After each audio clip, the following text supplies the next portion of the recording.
up, everyone? What is up? What is up? Ugh. We are officially 1 week away from Hacker Summer Camp, which means we still got some prep and other things to do. I gotta do some planning with the Qubes laptop to see what we need to do. I did the updates all last night after last night's stream. So we're gonna do some setup. I'm gonna walk you through some things tonight. I'm gonna probably do some more setup outside of the stream. I also probably am gonna color change my Flipper Zero before I go out to DEF CON. And we also have a bunch of content to review. When I say a bunch of content, we have a selection of over 6 terabytes of hacker-related documentaries, talks, and just everything from, like, we're talking stuff from all the way back to the 1980s. So we're going to go through, we're going to poke at some of the stuff that I grew up with, so you can get a taste of how I experienced cybersecurity as a kid. And this should be fun. So we're going to actually be using the DEF CON archive, and then I'll be checking chat in 1 second, so I'm not ignoring all of you. Just not looking at the monitor, because it's the beginning of the stream. But how's everyone doing? We gotta grab this bad boy over here. So this bad boy has 32 terabytes of hard drives and data in here. So in here, we have 4 separate drives. Now, only one of these drives matters to us tonight, and I believe that is this drive over here. So this drive over here is the Infocon drive. Now these other 3 drives are hash tables, word lists, and all this for password cracking. And I do plan to take all 4 drives this year to DEF CON to get them updated. Last year I just took the Infocon drive, but I figured it may be time for that. So let's get this boy plugged in and powered on, and then we can start tinkering at the same time as we go down nostalgia lane. Alright, so first off, we have this big sucker of a power brick. So this is what we call a DAS, by the way.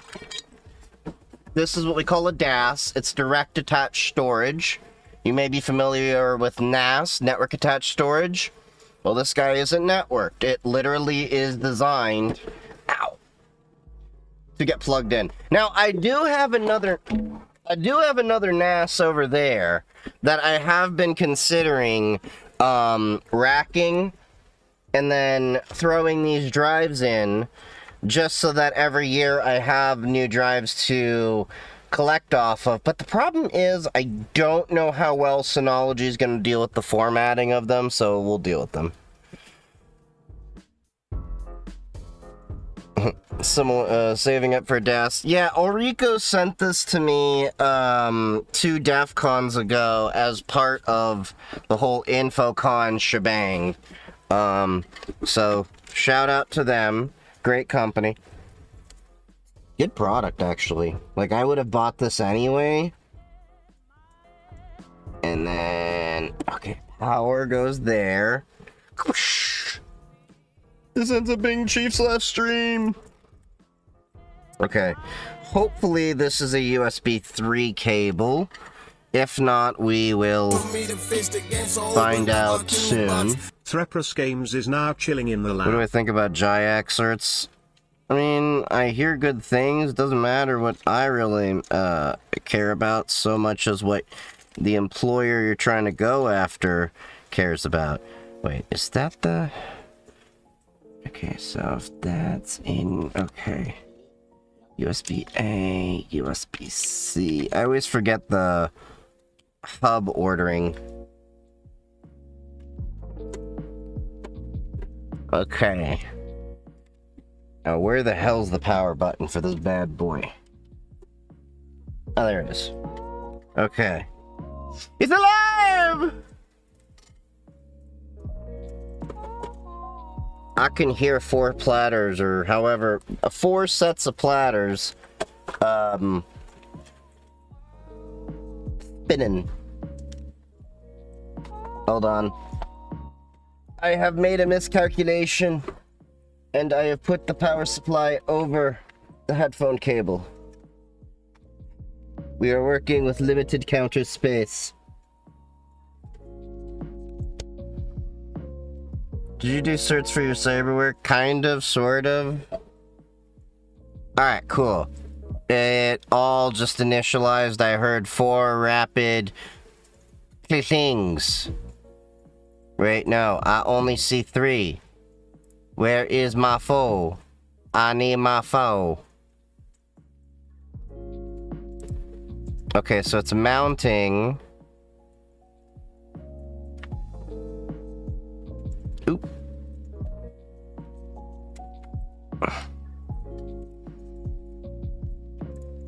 Okay, so we got NTLM, rainbow tables, but where's my infocon drive?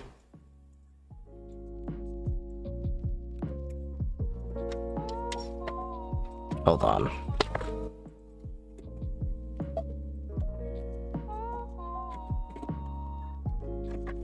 Let me reseat all these. Worst case, we'll grab some stuff off the...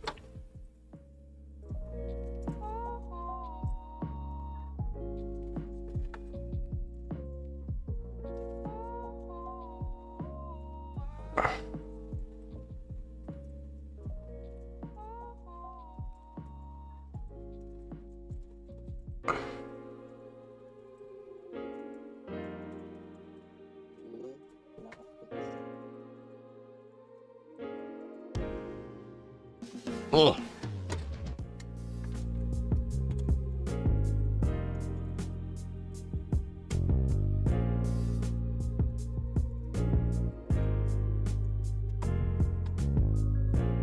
It's a little confusing how to use this thing, but I haven't turned it on in a few months, so hopefully everything works right. I did have 3 of the 4 working, but not the one we wanted to have working.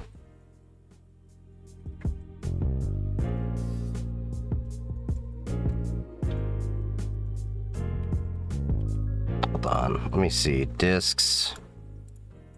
No, it's not even registering. Hold on. Oh, there we go. Takes a second for them to populate.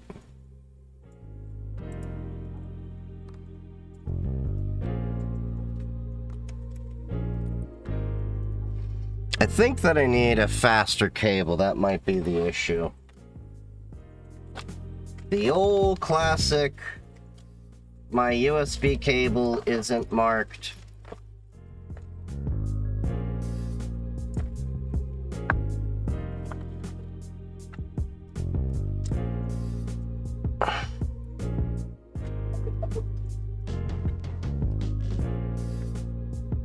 Alright, let's try this now.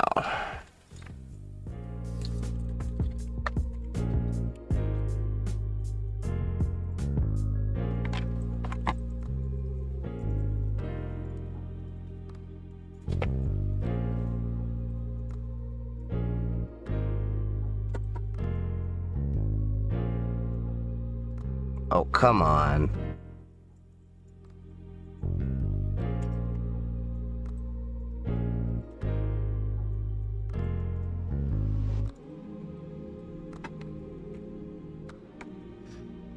Come on, you little bastard. When you revisit Portugal? We'll see. I want to go back, but there's just not much in the way for me to justify making the trip, especially because I'm no longer working with the last job that I did. Thanks for the follow, 3 Pros Games. Hold up. LS USB. Okay. They're popping in. Discs. Oh, it is seeing the fourth disc. It's just not mounting it. Doing.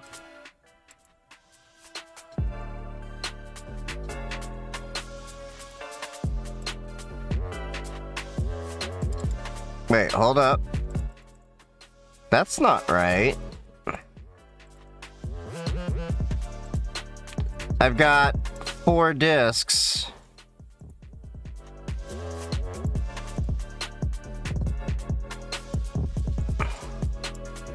Okay, for some reason it isn't showing data. That's weird. Let me see if I can do something.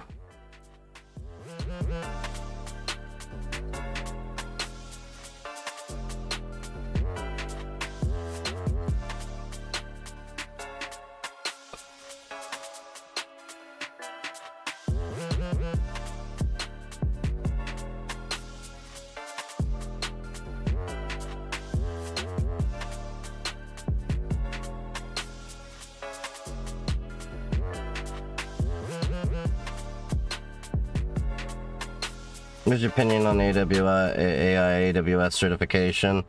I mean, certifications are all fine and dandy, but they don't necessarily get you jobs. They at most get you check boxes.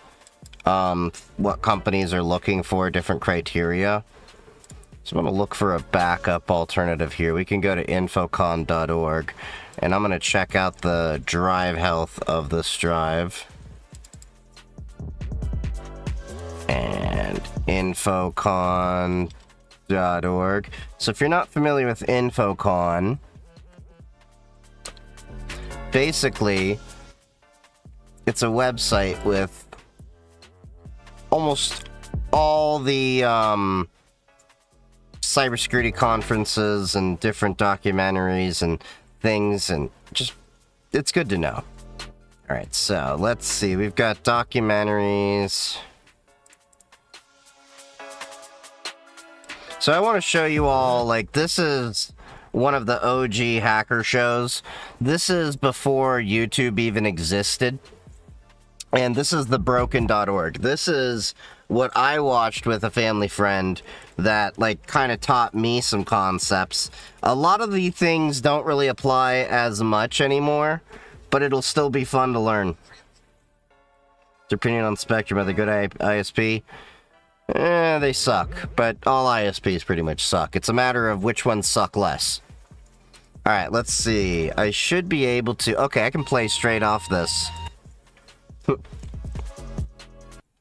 Alright, so I know for a fact that this section right here for the YouTubers is going to get copyright struck, whatever. So I'm going to have to end up muting this part later on the VOD. So, for those wondering what the music is playing, it's NoFX, Dinosaurs Will Die. So feel free to play that, and you'll follow along with the vibe at this point. But for those of you here, you get the full thing.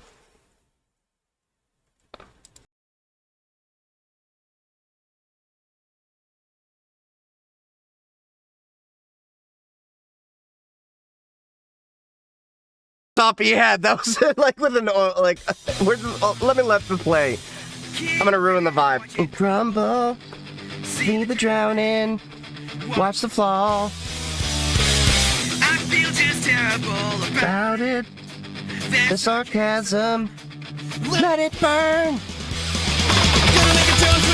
Not the brick laptop. Yeah, you had to have the brick laptop and the shitty sedan. You know. Le hacker aesthetic.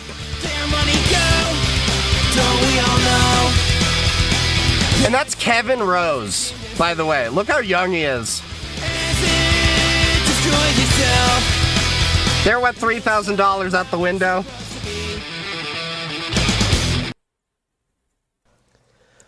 Just opens straight up to Trinity from The Matrix with like a college shot of basically like what you would expect their like living room to look like. Welcome to The Broken. I am Kevin Rose. I'm Dan Heward, also known As Double D. This is our first episode ever. Sure. This is a little different than your average computer show. This is a little underground. It's a little shady. It's a little borderline illegal, but we like to call it The Broken. Let's get things started off right. This is how we like to do it. You have to understand there's a whole culture. And So, like I was saying, like, if you want to understand, like, why is, like, DEF CON have, like, so much alcohol and stuff around it, like, this is American hacker culture of the time. Like, you see, like, we start the show out and they're bringing out 40s, okay? cheers to that. Yeah. Let's give this a little go. It needs another sip. That's all right. That's all right. We got a great show for you today. Today we are going to be showing you wireless hacking. We're going to be showing you wireless cracking if you want to crack those wireless WAPs out there. This is what I learned right before my buddy took me war driving. We have Ramsey with a hacker tip. Ramsey with a hacker tip. Ramsey is awesome. You're going to love him. He's coming up in just a couple minutes. We also have something that's really cool. We're going to show you how to get free pizza for life using social engineering. I used this tip and it worked. But let's start things off. It doesn't work A anymore. little wireless hacking. Let's do it. And another drink. Why was your AI so delayed? I don't know. I'm right outside of San Francisco, borderline Silicon Valley. Sometimes the AI gets stupid and it fights with Wireless itself. Access points that are ready Not the fat ass that Linksys WRT54G, or is that a 54G? That might be like a wireless B. to be hacked. Today I'm going to show you two programs. One, Net Stumbler, it's going to discover the access points. And number two, Air Snort, it's going to allow us to crack the access points. So let's jump in the car and let's do some hacking. Some of this stuff still kind of works. And I'm here with Double D, of course. What's up? And So the thing you had to do back in the day is, so laptops back then didn't have Wi-Fi built in. They didn't even have Ethernet or dial-up built in. So basically you had to connect a wireless card with a PCM-CIA, all right? And, anyway, we would get the Orinoco wireless cards. Those were the best. So, yeah. we have found an insane amount of wireless networks. How many networks have we run across? Well, we've been driving around for about half an hour, about 15. About 15. And the cool thing is that most of those are unencrypted, so we can just click on them and go right in. Check this out. This is Network Stumbler. This is the program that we use to find all of the wireless access points. And we fired it up, and you see all these little points right here? This is the actual signal strength that we're looking for, so we can find the best one to connect to. Now, what I don't understand, though, there's all these little dips and breaks. What's going on with Well, that? the breaks are when we lose the actual connection to the wireless access point. You see this little gap right here? That means that we lost connection for a few minutes. Oh. Now, the reason this happens is because if you check this out here, we're using a Linksys wireless card. That's mine, I think. Yeah, it's yours, but it sucks. We don't go with Linksys. It really sucks when it comes to finding these access points. Check out cards from Orinoco. Go to their website. They have a Pro card that's really good. And the Pro card actually on the Okay, so I think we figured out what's going on. We're doing an analysis right now of the drive, so I can get the data locally. back of the card right here has a little hole, and you can plug in external antennas that you can just drape right outside your window. Oh, awesome. So you get better connection. Better connection, and you'll find more wireless access points that way. Awesome, awesome. So now that Net Stumbler has found the connection, how do you actually connect? Well, once you found 4 or 5 connections, or however many, you're going to want to double-click on a little icon, the actual wireless network connection icon in the lower right-hand corner of your screen, and it's going to bring this up right here. If you take a look, I want to note this is Windows XP, probably the best Windows to have ever existed. This is the 4th time you showed this video. Yeah, over 5 years. It's called a tradition, motherfucker. It's one of my mods. I can mess with them.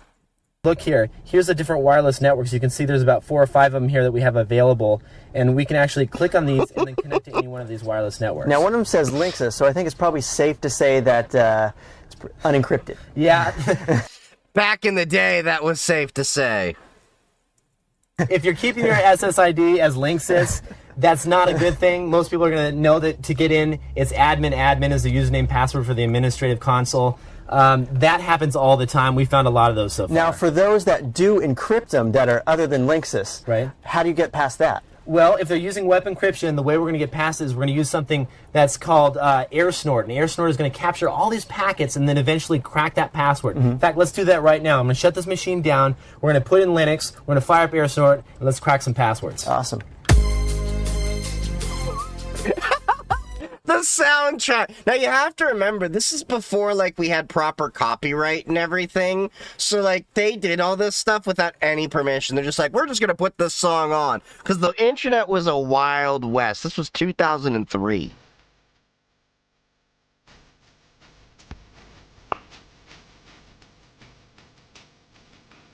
As I walk through the valley of the shadow of death, I took a look at my life and realized there's nothing left. Check it out. Knoppix STD, one of my favorite distros of Linux. Knoppix! I'll tell you why. Download the ISO image, check it out, burn it to a CD, and then throw it into your laptop. What you do is you don't even have to install Linux because This was such a novel thing at the time to have a live distribution that you could boot and run media and you didn't really have to install stuff. Knoppix was one of the first ones to really like push this whole idea. And then there was the Knoppix STD, Security Tools Distribution. That was a weird thing to explain in conversations. automatically just comes right up, boots and runs right off the CD. After you do that, check this out. I'm going to fire up AirSnort right here. What AirSnort is going to do is going to capture all those packets of information, and it's going to try and break the encryption. Eventually, it'll break the encryption. Cool. So is there any like advanced configurations you have to do for the cards? Well, what you have here is, check this one out here. This is a Linksys card, which is the one we were talking about earlier. Not so good, but good in this case because it's running the Prism 2 chipset. Prism 2, very generic chipset. A lot of different card companies use it. This is going to work perfect. Now it's like Atheros and Broadcom and Intel are the primary ones. But yeah. You know, there's a website to test Linux distros. Huh, yeah, I think there was something we talked about a while ago. There's right out of the box. I currently have this doing an analysis on the hard drive. Somehow the NTFS partition got messed up. But the disk itself looks fine. So the good news is that I'm taking that drive anyway to DEF CON, so worst case we just watch off the internet. Cisco cards work great with AirSnort as well, but the one thing that Orinoco cards, they need a patch driver. So you have to download a separate driver, but the cool thing is that Knoppix STD has that patch driver. Hey, we just talked about Knoppix Might STD. be some configurations, but probably minor. Very minor. I mean, even to run the patch, all you have to do is launch a shell as root, run the patch, and it's going to work just fine. Cool. Now, as far as breaking the encryption goes, it's going to take some time. Normally either a couple days or a couple weeks. I want to point out something right now. We're watching a hacker show, and they're doing something that almost no hacker show does today. Can anyone here in the chat figure out what I'm talking about?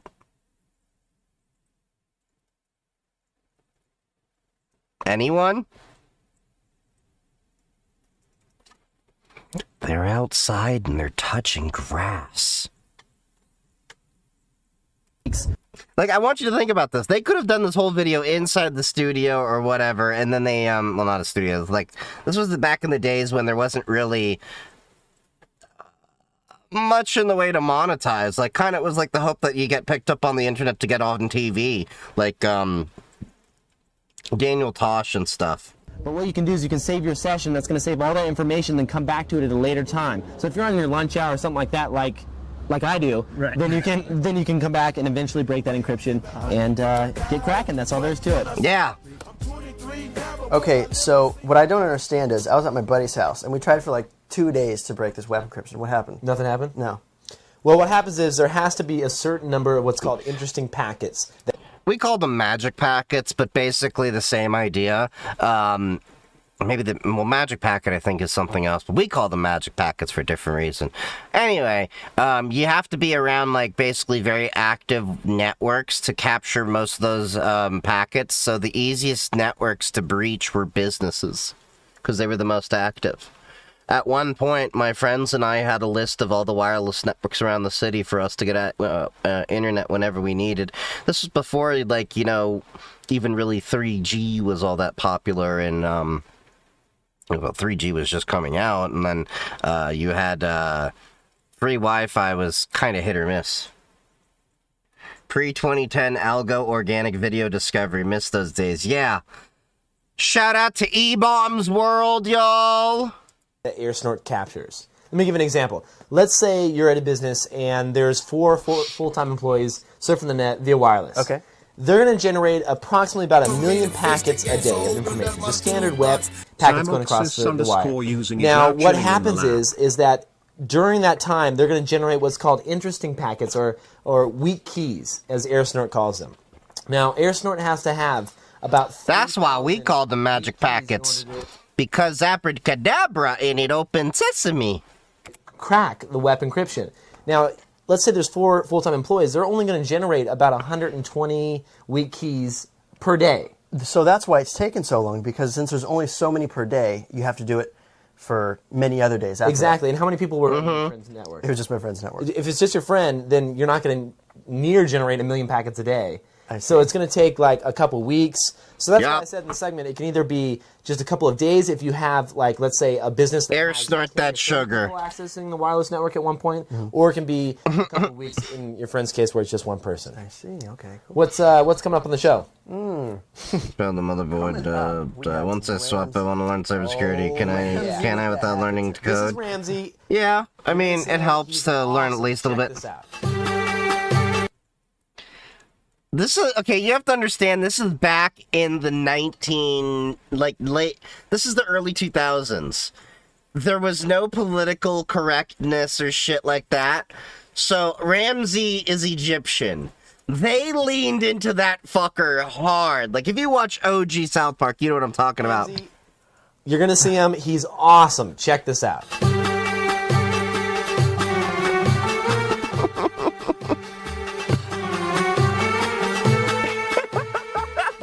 Hi everyone, my name is Ramzi. Today I will teach It's like so stereotypical. Like they put subtitles for him, but nobody else in the show.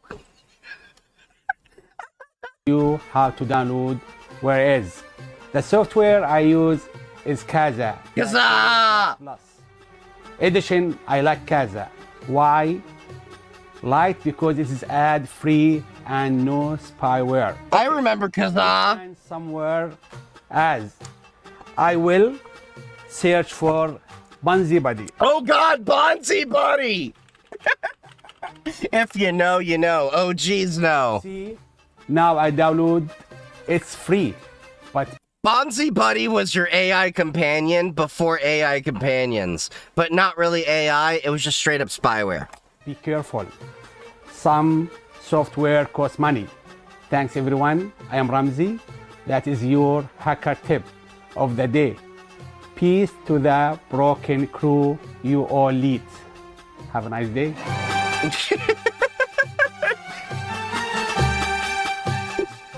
Ramsey, thank you very much for that hacker tip.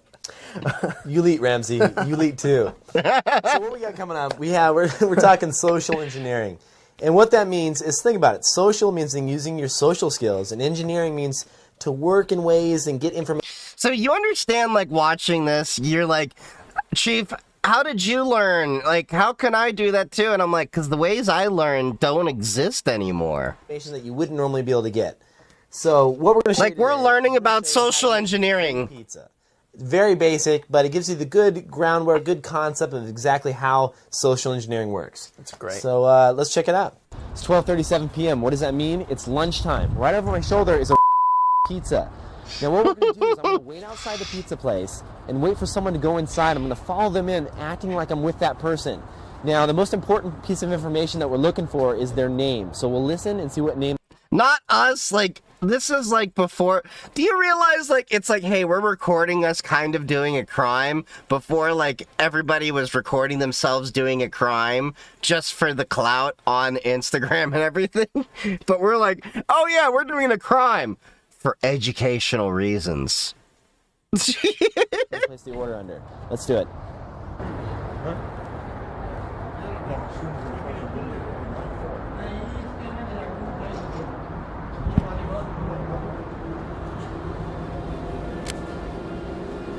Oh, God damn it. Don't you love how it's like video playback aborted due to a network error and it's still playing? Hold on.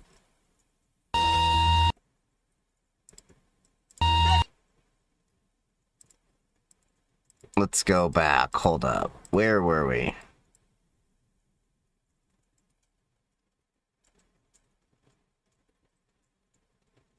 The hell? This is like all broken. 4 or 5 connections. Oh, there we go. The timing's all off. An air snort. The hell? Hold up. I know what we can do.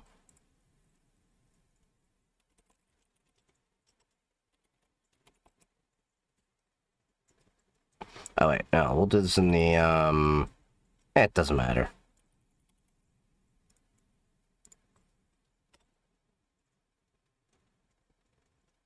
Really?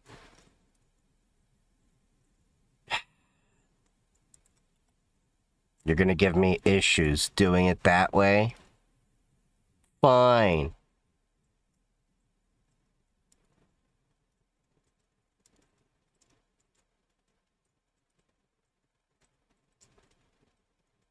Alright, we'll download that video quickly. We'll get that next one too.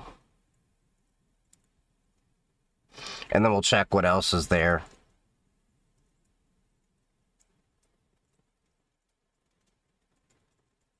Don't know why it doesn't just let me do an wget. Crime is justified if it's for science. Exactly. We're only scamming, you know, grandmothers out of their pensions for science. Okay, come on. Let's get the background music at least on. Ah. And then I still have this doing an analysis in the background, but this is probably not going to finish in time.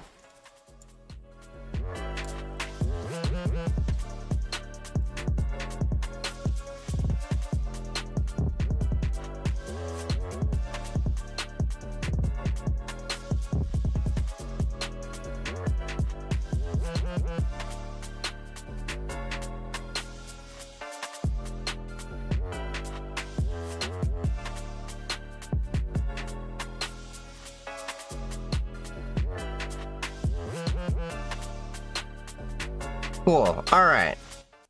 There. We got it. Alright. Now, let's go to the pizza thing. Calls them. Now, air snort has to have... He was, what, about 7? No. Okay. Here we are. Good groundwork, good concept of exactly how... So yeah, this is how we learned about social engineering, my friends and I, was watching this TV show randomly on the internet before YouTube days, talking about how we're gonna go get free pizza. So like, pay attention to this. Like, this is kind of like where I started the whole idea of like, oh, so it's basically just gaming the system and finding, yeah, interesting. Social engineering works. That's great. So let's check it out. It's 12:37 p.m. What does that mean? It's lunchtime. Right over my shoulder is a pizza. Now, what we're gonna do is Why say the name if you're gonna bleep it out? Maybe it was one of those decisions that they did in editing where they're like, yeah, we're just gonna hide that. wait outside the pizza place and wait for someone to go inside. I'm gonna follow them in, acting like I'm with that person. Now, the most important piece of information that we're looking for is their name. So we'll listen and see what name they place the order under. Let's do it.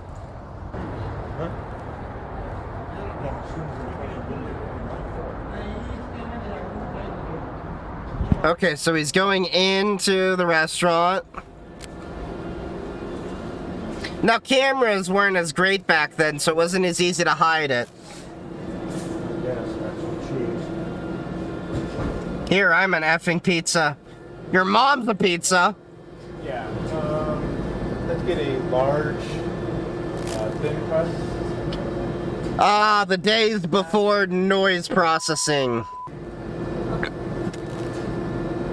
And half Canadian bacon and pineapple. I don't have Canadian bacon. I have Devon bacon. You want ham? Ham and pineapple. Anything else?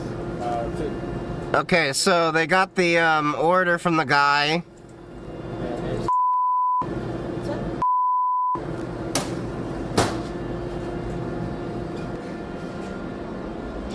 The bleeding make it sound like effing pizza. Okay, got his name, got what he ordered, got his information. Let's go make a phone call. So we're back. And you see what I said, like I've been saying for a while? You know, everybody's like, oh, I need all this digital security. And that, I mean, I know it's older, but the security was defeated because he got his name and number and some other details just by listening. I've literally had enough information sometimes overheard from people in airports that I could easily, like, at least mess with them. I think in one case I could have opened up a bank account. I've had to actually talk to a couple and basically be like, dude, you are being way too loud. I know a little bit too much about your information right now. Back at the house, phone in hand. Now what we have to do is we have to... Phone in hand! A hard line! With a tower of CDs in the background. Outsmart our target. And in this case, our target is the manager of the local pizza shop. So what I've done is I've taken a piece of paper and I've written down all the crucial information that I need to know when I'm on the phone. That's the time, the date that it happened, the product, in this case it was the pizza, and then the problem that I'm having with the product that calls for a new product, which I'm going to make a complaint about the pizza and ask for a new one. So here's what we have to do. There's a couple ways we can approach it. You're going to get on the phone, and the first thing you want to do is you want to get past the gatekeeper. Now, the gatekeeper is the person that's going to answer the phone. You know, that employee that works the front desk or something like that. Get past him or her. In this case, it's probably going to be a her since we've already seen her. And we're going to want to go straight to the manager. So first thing, right off the bat, can I speak with your manager?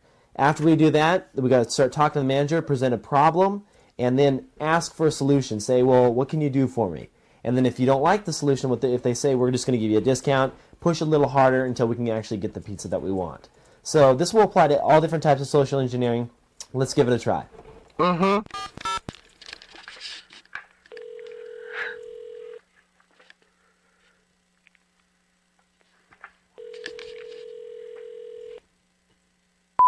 Coleman, this is Jessica. How can I help you? Yes, can I please speak with the manager, please? Sure. Thank you. Thank you for holding. How can I help you? Yes, I was in here just about a half hour ago and picked up a pizza. And the toppings, the bacon that you put in there is like extremely rock hard. It's like so hard I don't even want to give my brother some. I was eating a slice of it and it could probably like chip his tooth. It's that bad. Did you guys, do you know if that's like it was cooked too long or what might cause that? I have no clue. Was it for a pickup or a delivery? It was for pickup. Was it a pickup? Yeah.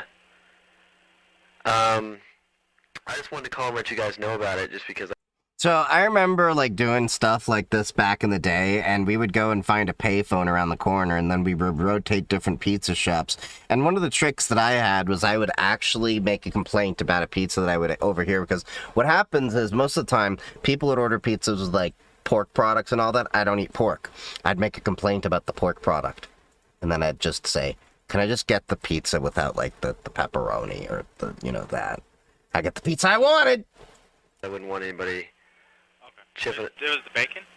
Yeah, it was, I got a half and half pizza. One was Hawaiian on one side with like the, pineapple, and the other half was, it's not called meat lovers, but it's equivalent to that. What do you guys call it? I can't remember. I don't know if it was, yeah, it was. And it's got like big thick chunks of bacon, but they're like little rocks almost. They're like really rock hard. I mean, it's definitely bacon. It's just really rock hard. You know, this is actually what cemented early on for me. You get more flies with honey than vinegar. I used to work retail. The people I was the nicest to were the ones that were nicest to me. If you were an asshole, I didn't do shit for you. You see how he's just being nice and he's just talking up and you know, like, no mean, just like, hey, well, there's a problem. I had a, you know, what can we do to solve the problem? You know, just, you know, you don't need to give attitude, any of that stuff. You'd be surprised. Like, sometimes I'll just chat up the person on the phone that's doing service for me, and you can actually extract some more information. Like, I found out quite a bit about Spectrum's rollout for their new high split for the symmetrical bandwidth. And the timelines on that. Estimated. Right. Okay. So I just want to let you guys know about that. Is there any way I could get some type of comp towards a half a pizza or something, that the pizza that I'm not going to eat, or? did you want to come back down and get something, or Could I? That would be awesome if I could.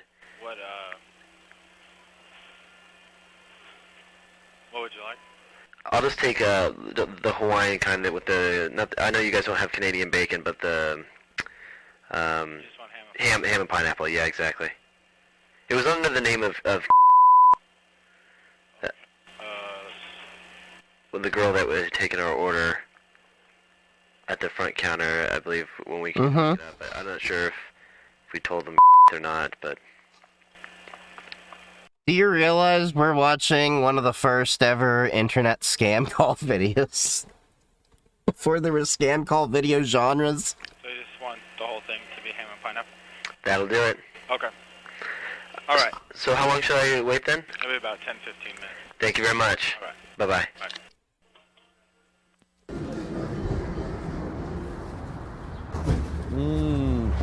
Free pizza. They don't do the little table things on pizza boxes anymore. About social engineering, I recommend this book right here. This is The Art of Deception by Kevin Mitnick. It's an awesome book filled with all kinds of good stories and information. They actually were the ones that introduced me to Kevin Mitnick. That's it for this first edition, and I'm Kevin Rose. Why are they drinking liters of apple juice? Those aren't apple juice. Those are 40s, my friend. Do what you will with it. With a broken. Till next time. It's malt liquor.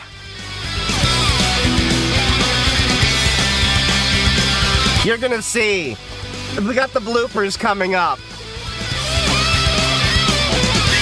This is your hacker tip of the day. Please. I wasn't kidding about it. I wasn't. Anyone would feel badly. You are sadly mistaken. I'm here, right side, outside. Let's start that again. Definitely check it out. Something worth checking out. I just said that twice. I'm getting drunk. Okay. You want to know more about social? Ready? If you want to know more, I'm getting drunk. Okay, here we go. Okay, ready? You ready?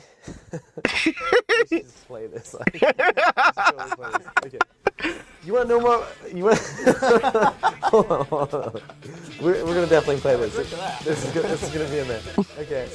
You want to know more about social engineering stuff? We've had a good time. We hope you share this file. Put it on Kazaa. Put it on LimeWire. Give it to your whore.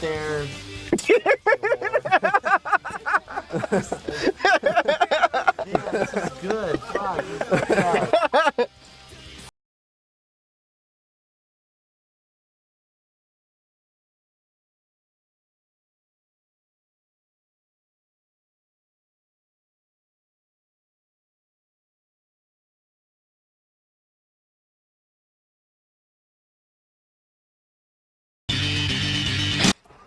All right, so let's see. We got one of these. Has Kevin Mitnick actually pop up? I think this is this it.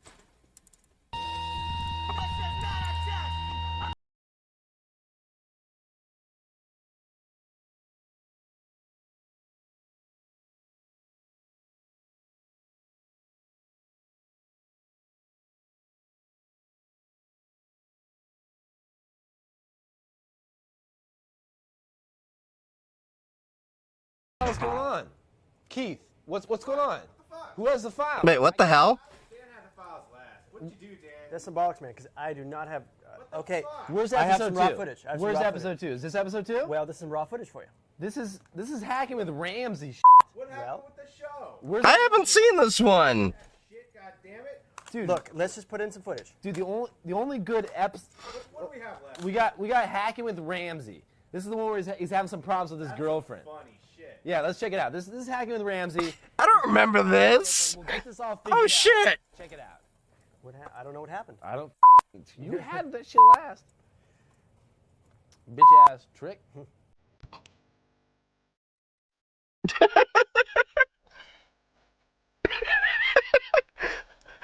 This is early 2000s hacker swag.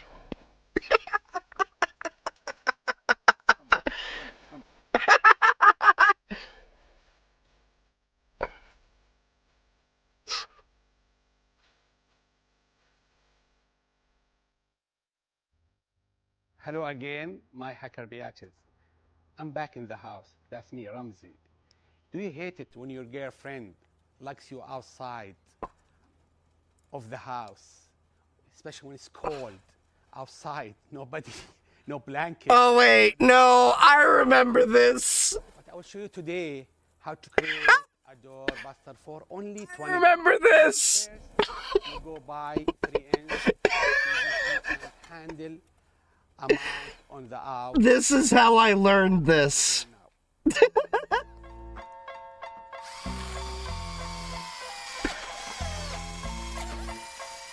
I forgot about I made this back in the day.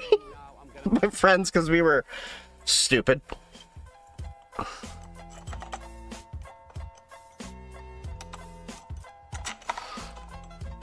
You see, this is what we did before we had YouTube and Instagram and all this shit. Now, I have some cement. We went to hardware stores and built shit. Mix it right now. Some water, please, Kevin. That's it. This soundtrack is golden. It's your birthday. They're gonna party like it's your birthday. All the spices, everything's ready. Now I'm gonna start fill the pie with the cement.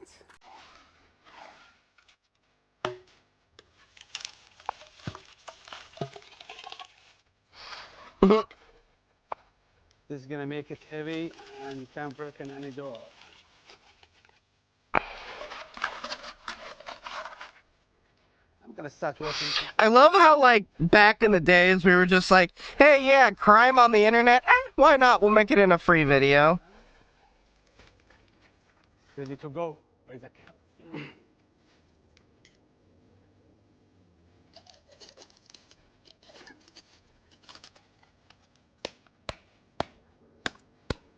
Okay, guys, I'm here. The Ambia, she's sleeping inside. Jesus! It's just funny as shit when he says it that way. Outside anymore. I'm getting in home, sweet home.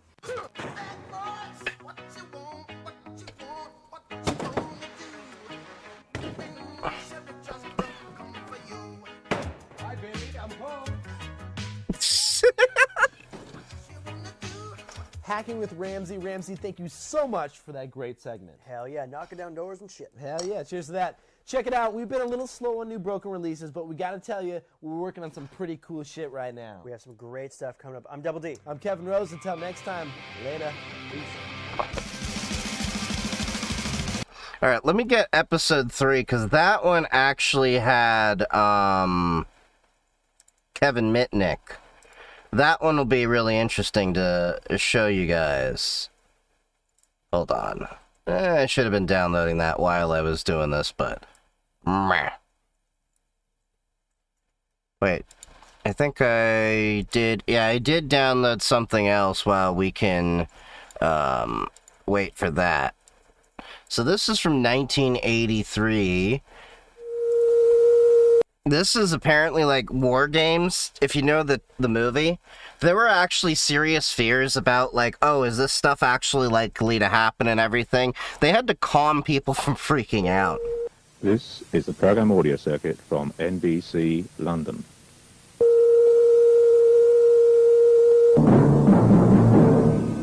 This is the voice of the Mysteron. We know that you can hear us, Earthmen. Jesus.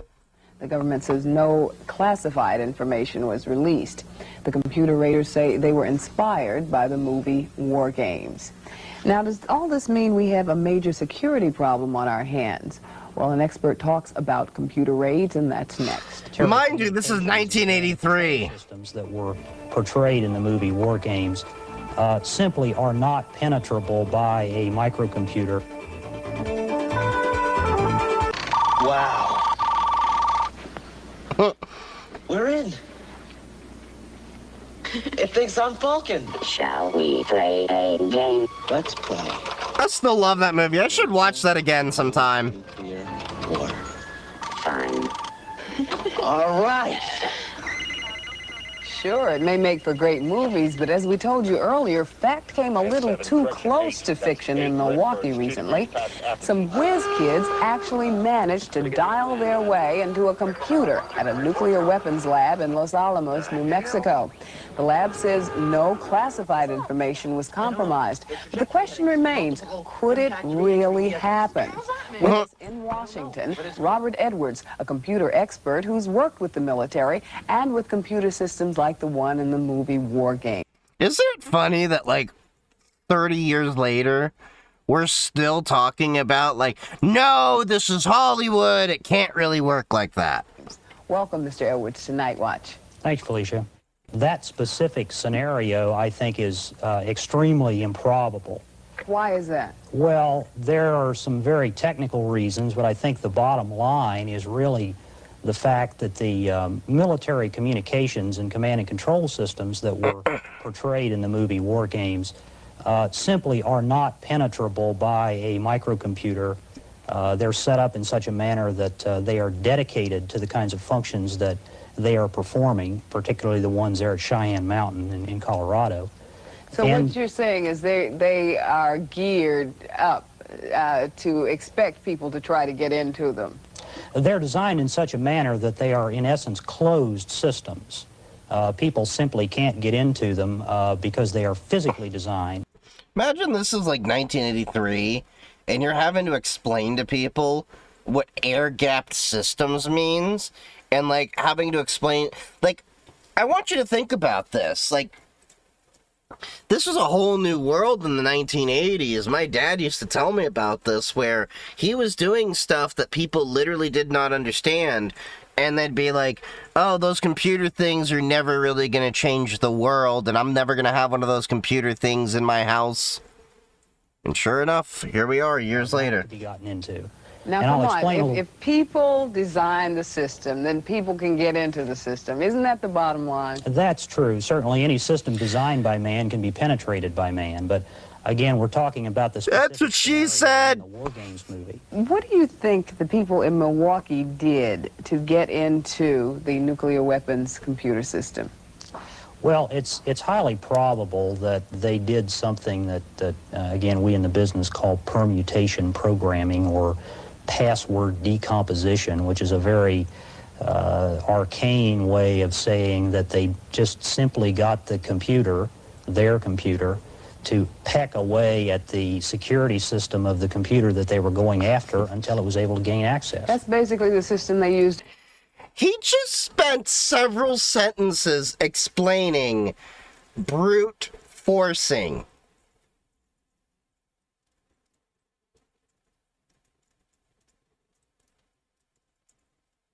Like, I don't know.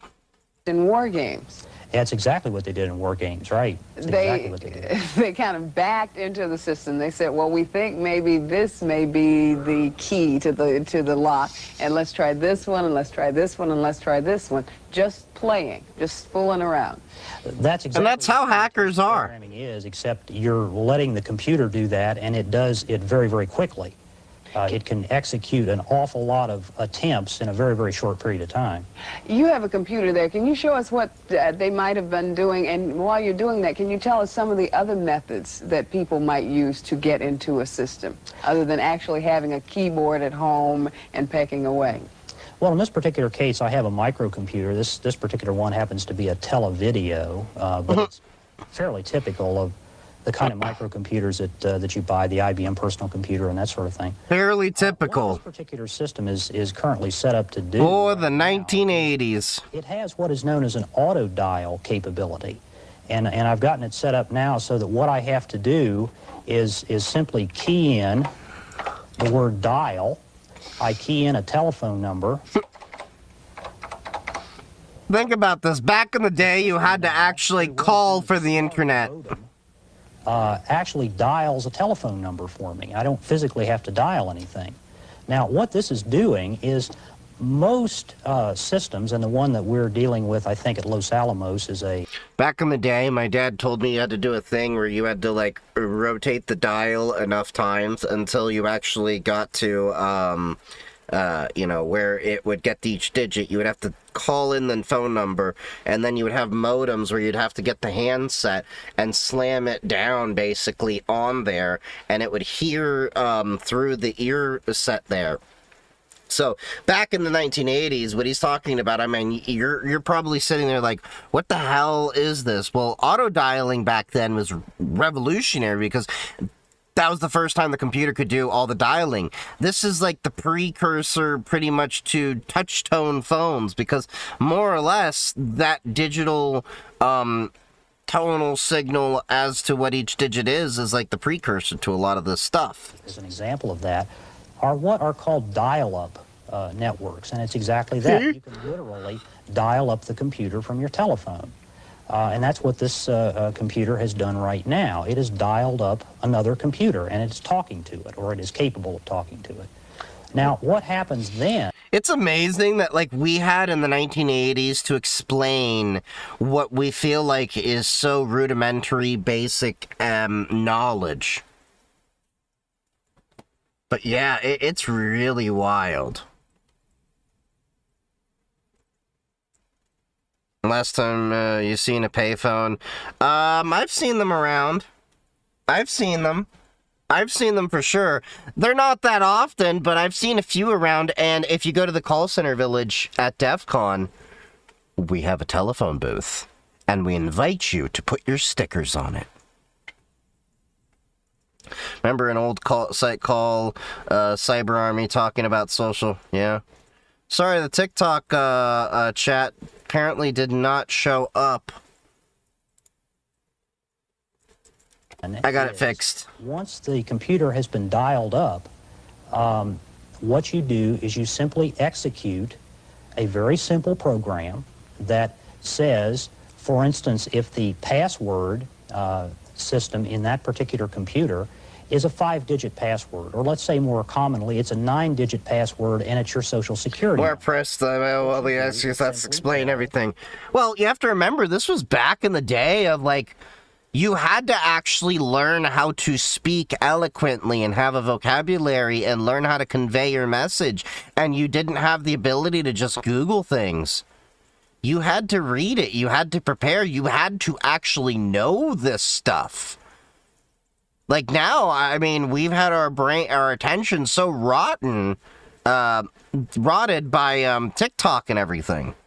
Your computer run down all of the combinations of 9-digit numbers until you get access to the machine. Well, thank you, Mr. Edwards, for being with us this morning on Night Watch and talking about computer safety. Robert Edwards. Hey, we're spending big bucks here tonight, you know? I mean...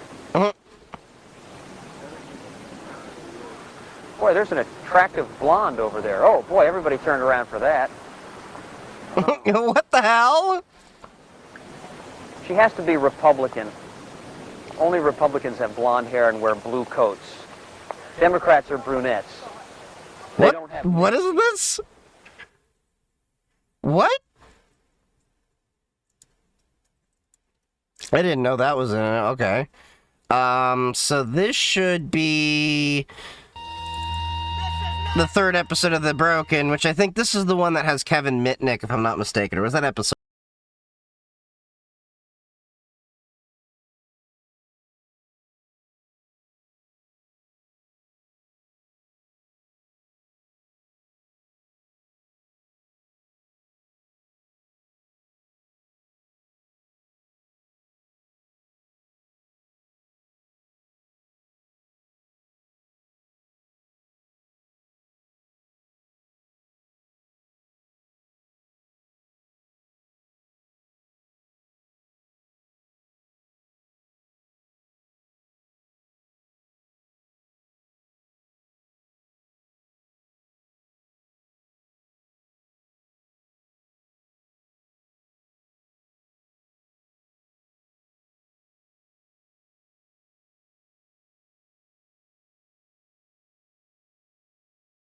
When you think about it with this song, it's hating on the music industry, right?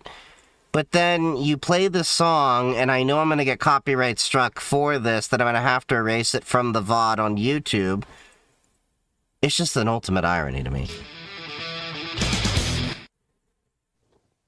Welcome to The Broken, episode number 3. I'm Kevin Rose. I'm Double D. If you're new to The Broken, one of the first things you're going to notice is that this isn't your average computer show. This is a little shitty. Hell yeah. It's a little underground. True that. It's A little shitty. Amen. But it's something we like to call The Broken. And let's pop it off with a couple photos. Damn, they got the mini fridge now! Oh, shit! You know, I've gone hard in some days, but I ain't ever been mini fridge full of malt liquor hard. Got a great show I'm more of a cup of sake hard. planned for you today. We're going to talk about extracting and cracking Windows passwords in just minutes. You can do any box that you come across. Oh, nice. And just as technical, I learned how to do that shit, and I made so much chaos.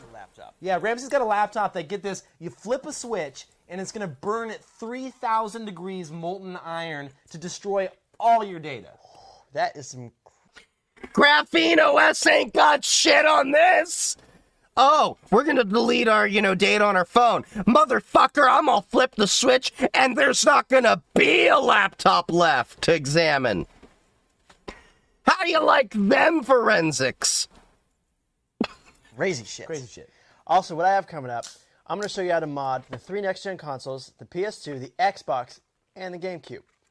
We're always telling you it's important. You got to back up your data, You have all these games. You might as well back them up in case, disaster. This is how we learned. So we're bringing you the information. You do what you will with it. Also, I got a chance to sit down with the one and only Kevin Mitnick. He's going to explain this what it's like for a hacker in prison. It's some pretty crazy shit. Let's start things off, though, with a little Windows password cracking. So you're running Windows XP Pro, you got yourself a personal firewall, and a pretty fairly complex password.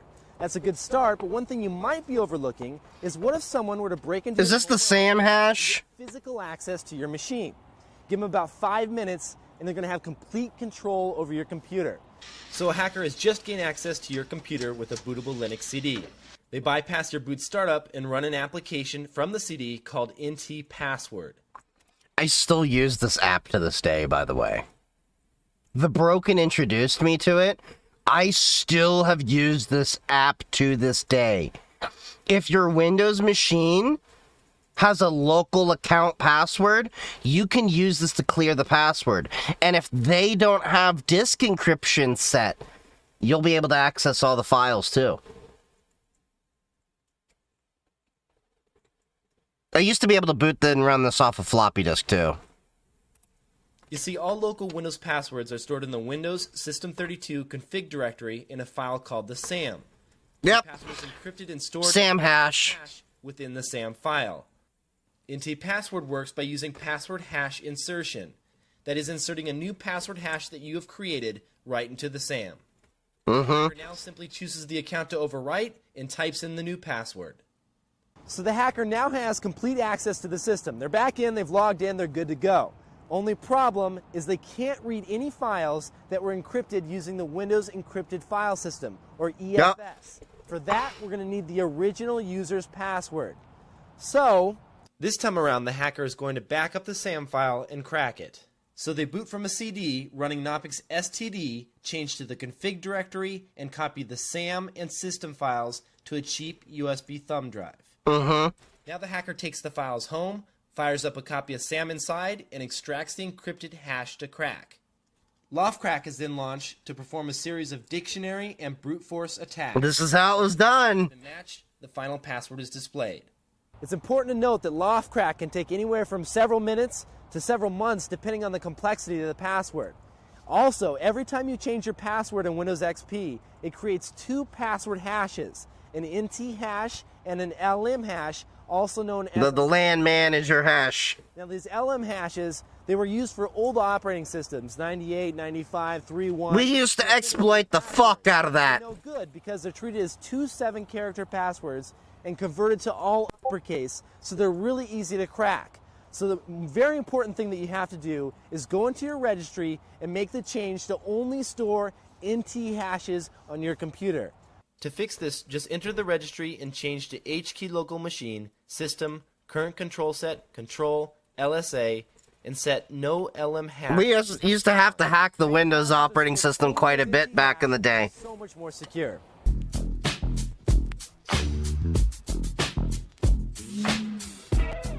Okay, tips for securing your Windows password. 1, change your BIOS password. Yeah, definitely, because if you put a BIOS password on there, the only way they're going to get in, obviously, is to open up the case and pull out the battery, but at that point, they might as well just take the hard drive. Right. Okay. And then 2, change your Windows password often. Now with UEFI, that doesn't work as much anymore.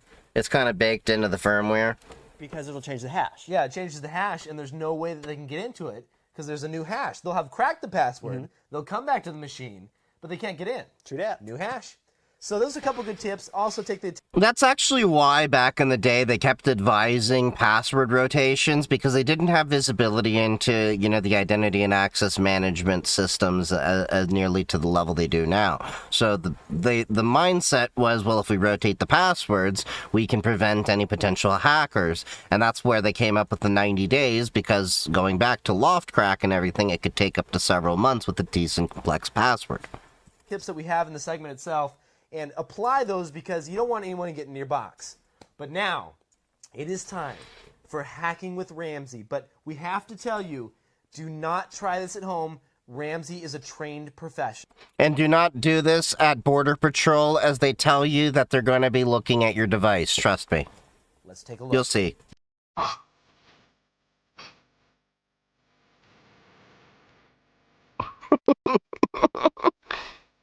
The big ass laptop.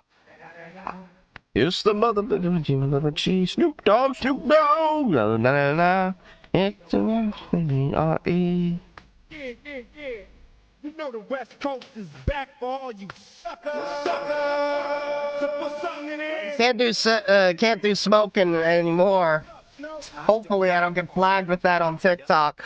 You should be turning in that CBT, LBC. Yeah, we hooking back up. Hello again, my hacker reaction. It's always funny the way he says it. It's important to keep our data safe. We don't want anyone reading our secret documents. We have to protect ourselves very good. That is why I have created the ultimate hacker laptop.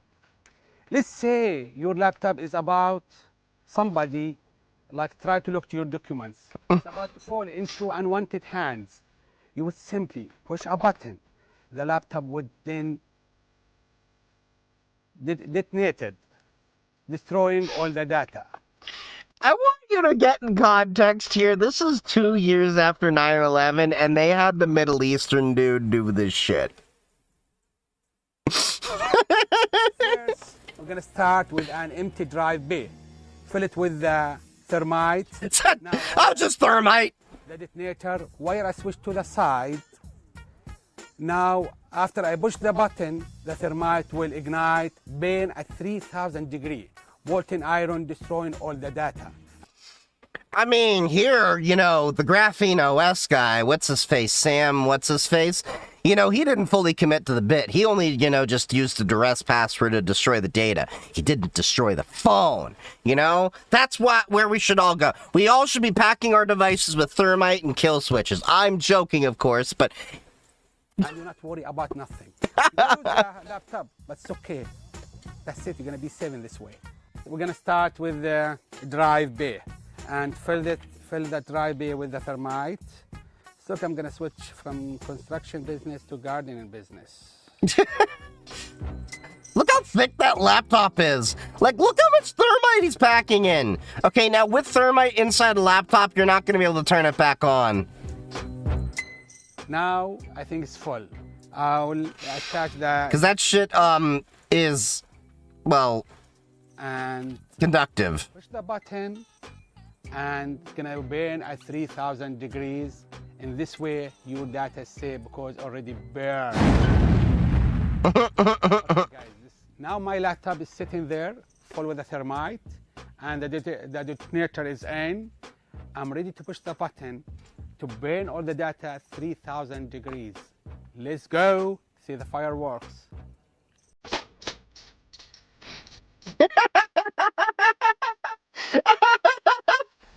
Hey, Graphene OS, can you implement this feature? to destroy our data?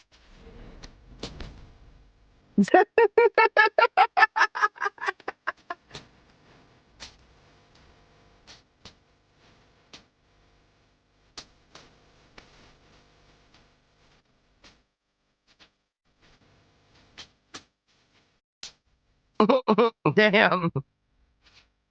Ramsey, another great hacker tip. Thank you so much. Ramsey's hacker tips are this.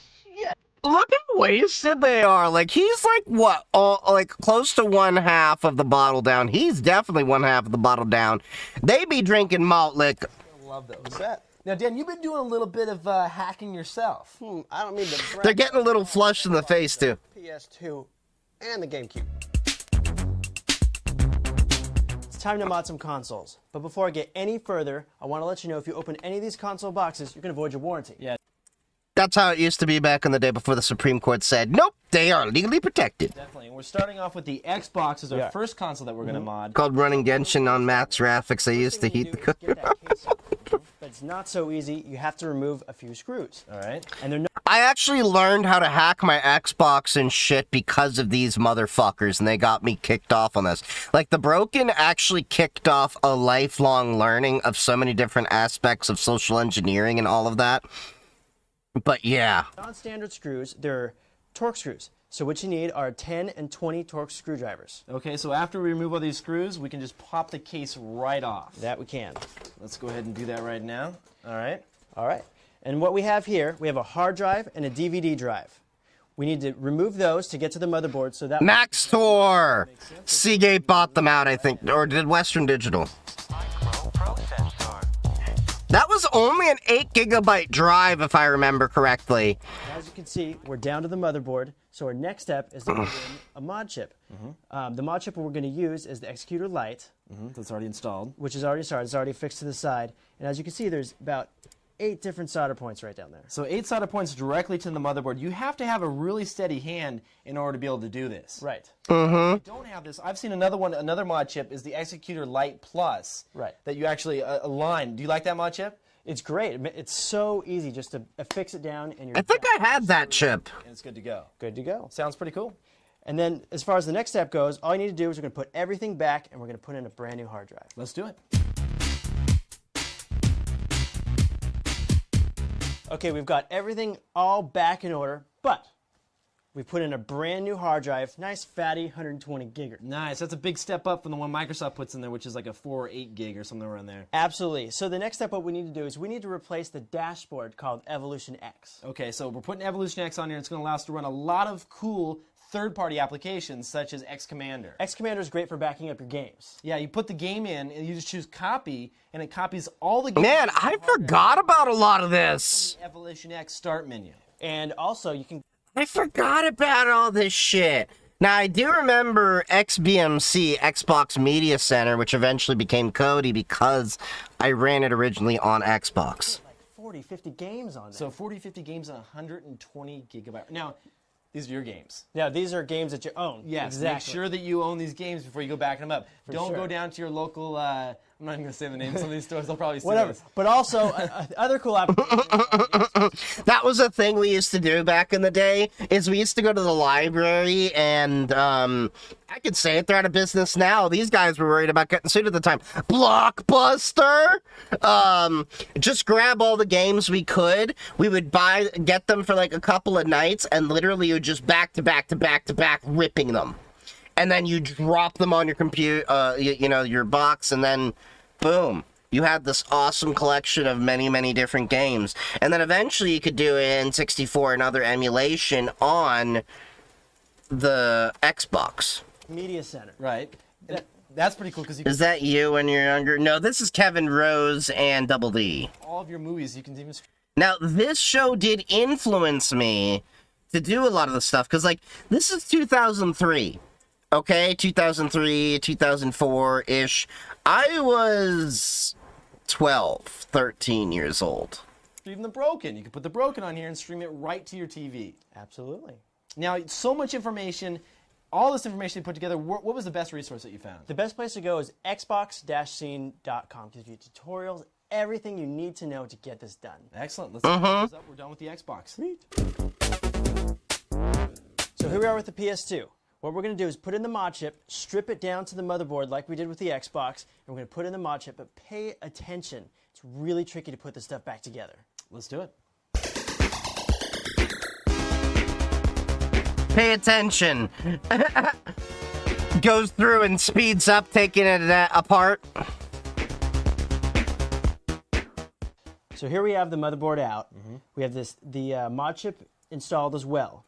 But if you notice, there's about 20-some leads to solder on. Good God! These aren't easy leads either. These are tiny little solder points to them. Yeah, those are micro solder. I can't stress enough, if you don't have a steady hand, don't do it. You have a dead PS2. Which mod chip did you use here? This is the DSM-3, which is probably one of the more popular ones out there. Now, what kind of functionality can we expect once the mod chip is successfully installed? Right. Well, it's not exactly like. I had the friend that worked at Blockbusters or Hollywood Video. Oh yeah. Play all your back to PS2 games, European versions, and also Japanese. XBMC on the first Xbox was amazing. You could play directly from RAR format and forward and backward with the L and right button. Oh yeah, it was really awesome. That's the reason why I held on to XBMC for so long, even into the Coda years, until what was it, Peacock or one of them didn't work on Linux, and then I started moving to Roku sticks and the Samsung TVs natively. But I'm gonna switch back into using Jellyfin and all that over time. It's just I have so many projects, I don't have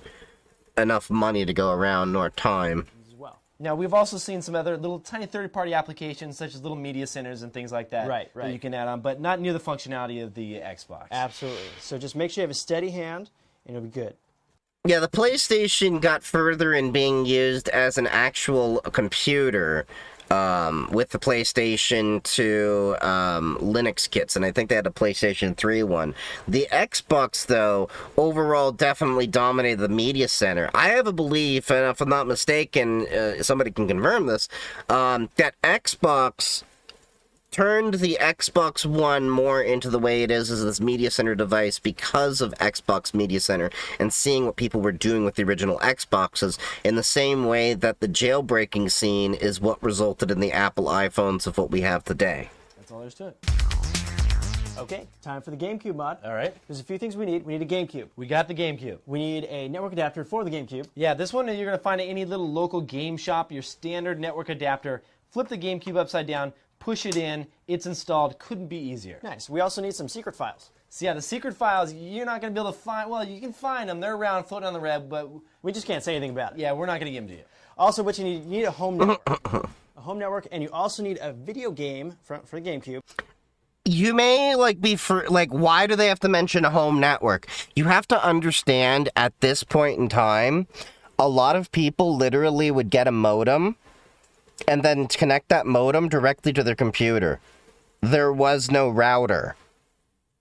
There was modem, computer, and you still had dial-up and everything still.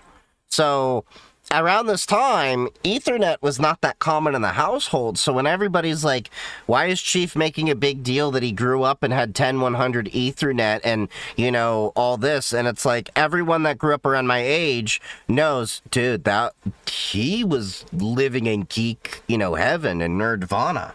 Called Phantasy Star Online. All right.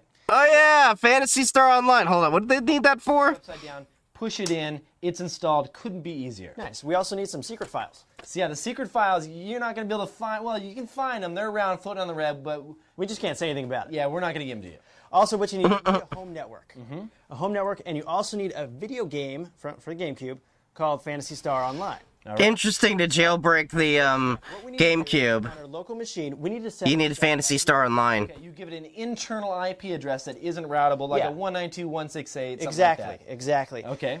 Next thing you want to do, you want to fire up Phantasy Star Online. Okay, so we put Phantasy Star Online inside of our GameCube. Then what? Now you're going to go into the Phantasy Star Online options and enter the IP address of the local home machine that you're running the secret files on. That makes sense, because in the GameCube, the Phantasy Star Online that's running on the GameCube is going to attempt to connect to the internet, but it actually is being intercepted by this local machine that's running those secret files, which is going to allow you to run a little exploit and send the games over to the GameCube. Oh yeah, I forgot about this for the GameCube. Those GameCube ISOs and send it right over the network. Okay, so it's going to stream them into the GameCube. No more disk swapping. Exactly, but It's going to take a while. It's going over a 10100 network. Right. And how big are the images that we're talking Yeah, about? what we're talking about, it's like a gig and a half, like 1.37 gigs. So it's going to take a while. Be patient. For Okay. Sure. Makes sense. That is all 3 consoles, the basics that you need to know to get started.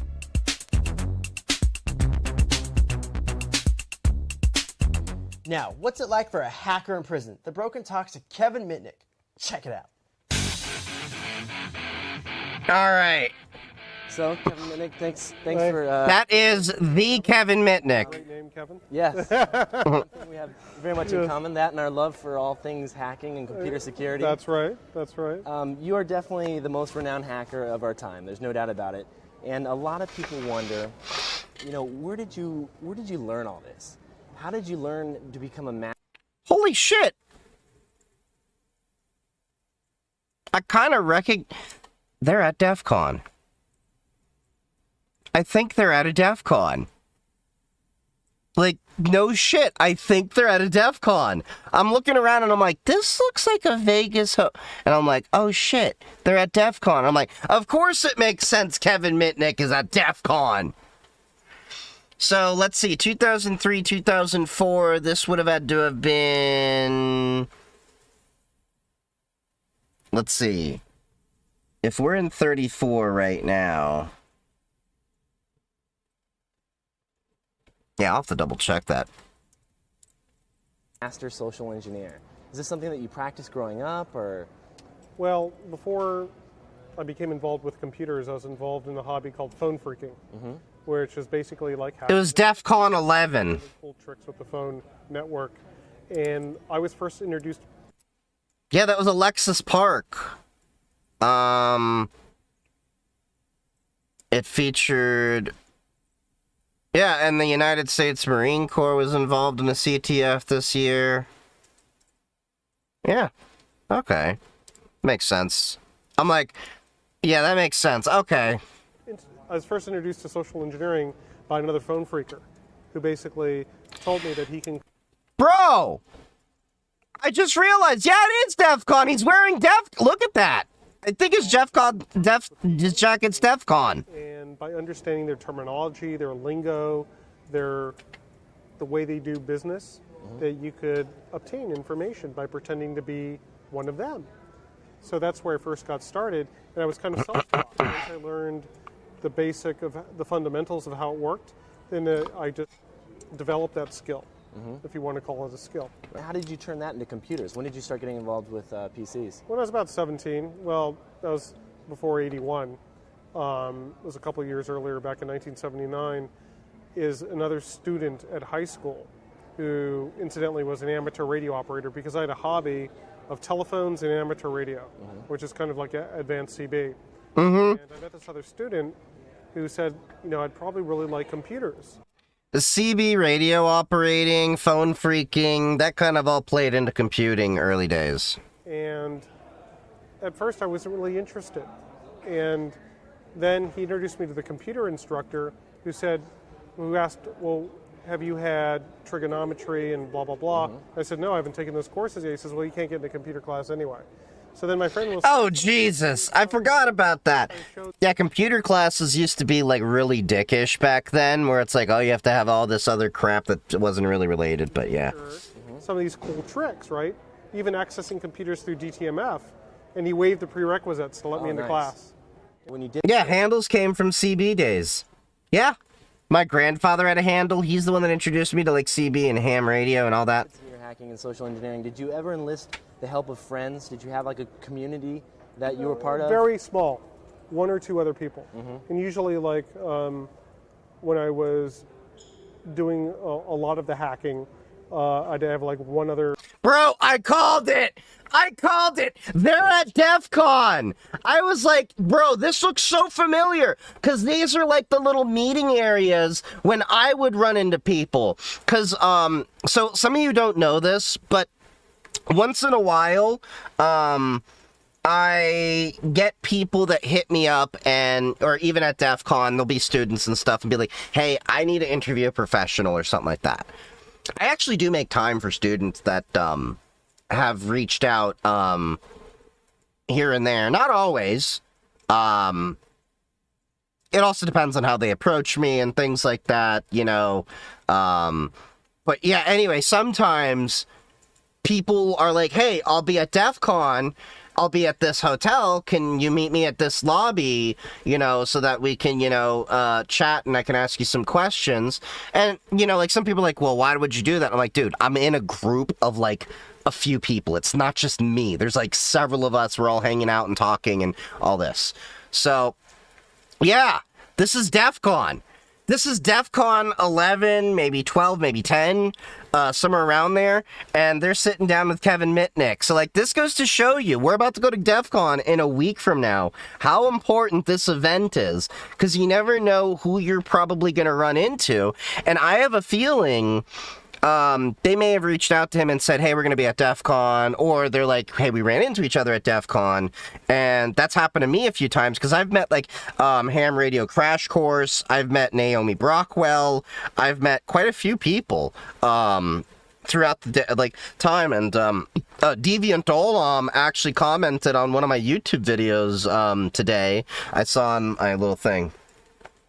Qubes caught my eye. I've been dailying Qubes for years. Yeah, love it. Yeah, this is my Qubes laptop here. We've been a little bit more busy today.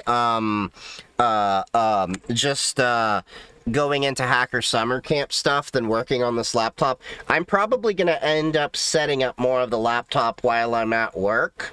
And then, I will share with all of you everything else. I may go stream again tomorrow to share that information, but for sure Wednesday. And we still gotta hack my little Flipper Zero here, because I'm gonna color change this guy before we go to DEF CON. But yeah. Qubes is great. Friend, and we'd be working together as a team. So, right. how, going Bro, he's got a DEF CON leather jacket. back to when you started to commit these crimes and you were on the run, how long were you... DEF CON used to have really amazing merch. They still do pretty good stuff, but... Oh, that is a rumor. Okay. No, I think I'm the only guy where they had a one commit. Hold on. That you were part of? Very small. One or two other people. Mm-hmm. And usually, like, when I was... Wait, what did he say? Hold up. Really like computers. And at first I wasn't really interested. And then he introduced me to the computer instructor who asked, well, have you had trigonometry and blah, blah, blah. Mm-hmm. I said, no, I haven't taken those courses yet. He says, well, you can't get into computer class anyway. So then my friend will show him some of the stuff you can do with the phone, Kevin. So I showed the teacher some of these cool tricks, right?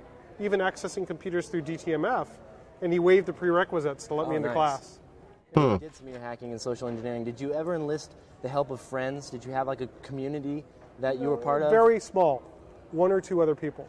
And usually, like, when I was doing a lot of the hacking, I'd have like one other friend, and we'd be working together as a team. So, right. how, going back to when you started to commit these crimes and you were on the run, how long were you out and about for on the FBI? You were on the FBI's most wanted list, were you not? No, that's a rumor. Oh, that is a rumor. Okay. No, I think I'm the only guy where they had a wanted poster. U.S. Marshals. Okay, U.S. Added Marshals wanted poster. I was never on the 10 most wanted list. That's a rumor started by John Markoff. Yeah, I remember that rumor. I was a fugitive for about 2.5 to 3 years. Most people, they're fugitive for 3 days. How did you stay underground for 3 years? Well, by adopting new identities. 3 years is a long time. I would get a new identity. How would you go about doing that? I mean, the internet nowadays, you can go into Google, you type a new identity, you can learn how to create and forge documents. I mean, where did you get this information? Well, I just used to read a lot of underground books when I was a kid. BBSs and things like that? Not BBSs. This was like bulletin board systems. Eden Press. I was always interested in learning things that you're not supposed to know, type of thing, right? And there was a book called The Paper Trip that basically explained the whole system of identity in America, of how it starts with the birth certificate. So the key is, if you could obtain either a counterfeit or a real birth certificate, you can become that person. So there's a flaw in the system in the States where if somebody dies in a state, a different state than they're born in, there's usually not a cross-reference. Maybe between California and Nevada or sister states, but if somebody is born in D.C., and dies in California, there's no cross-reference. So the government really doesn't know. In a lot of cases, if somebody has a work history, their death will be reported to the Social Security Administration. So they have a thing called the Social Security Death Index. But for infants, people that are 1, 2, 3 years of age, when they die, there's no record that's created. So the key is if you can find an infant that died in a different state than they were born in, you could become them. And that's what I did. Damn! I forgot he did all that shit. But you see, this is how we learn things, and a bunch of people are like, well, you know, what forum, what book, or that. You're not going to learn a lot of this stuff from a book. This is like underground stuff. This was one of those internet shows that you already had to be a nerd to kind of appreciate.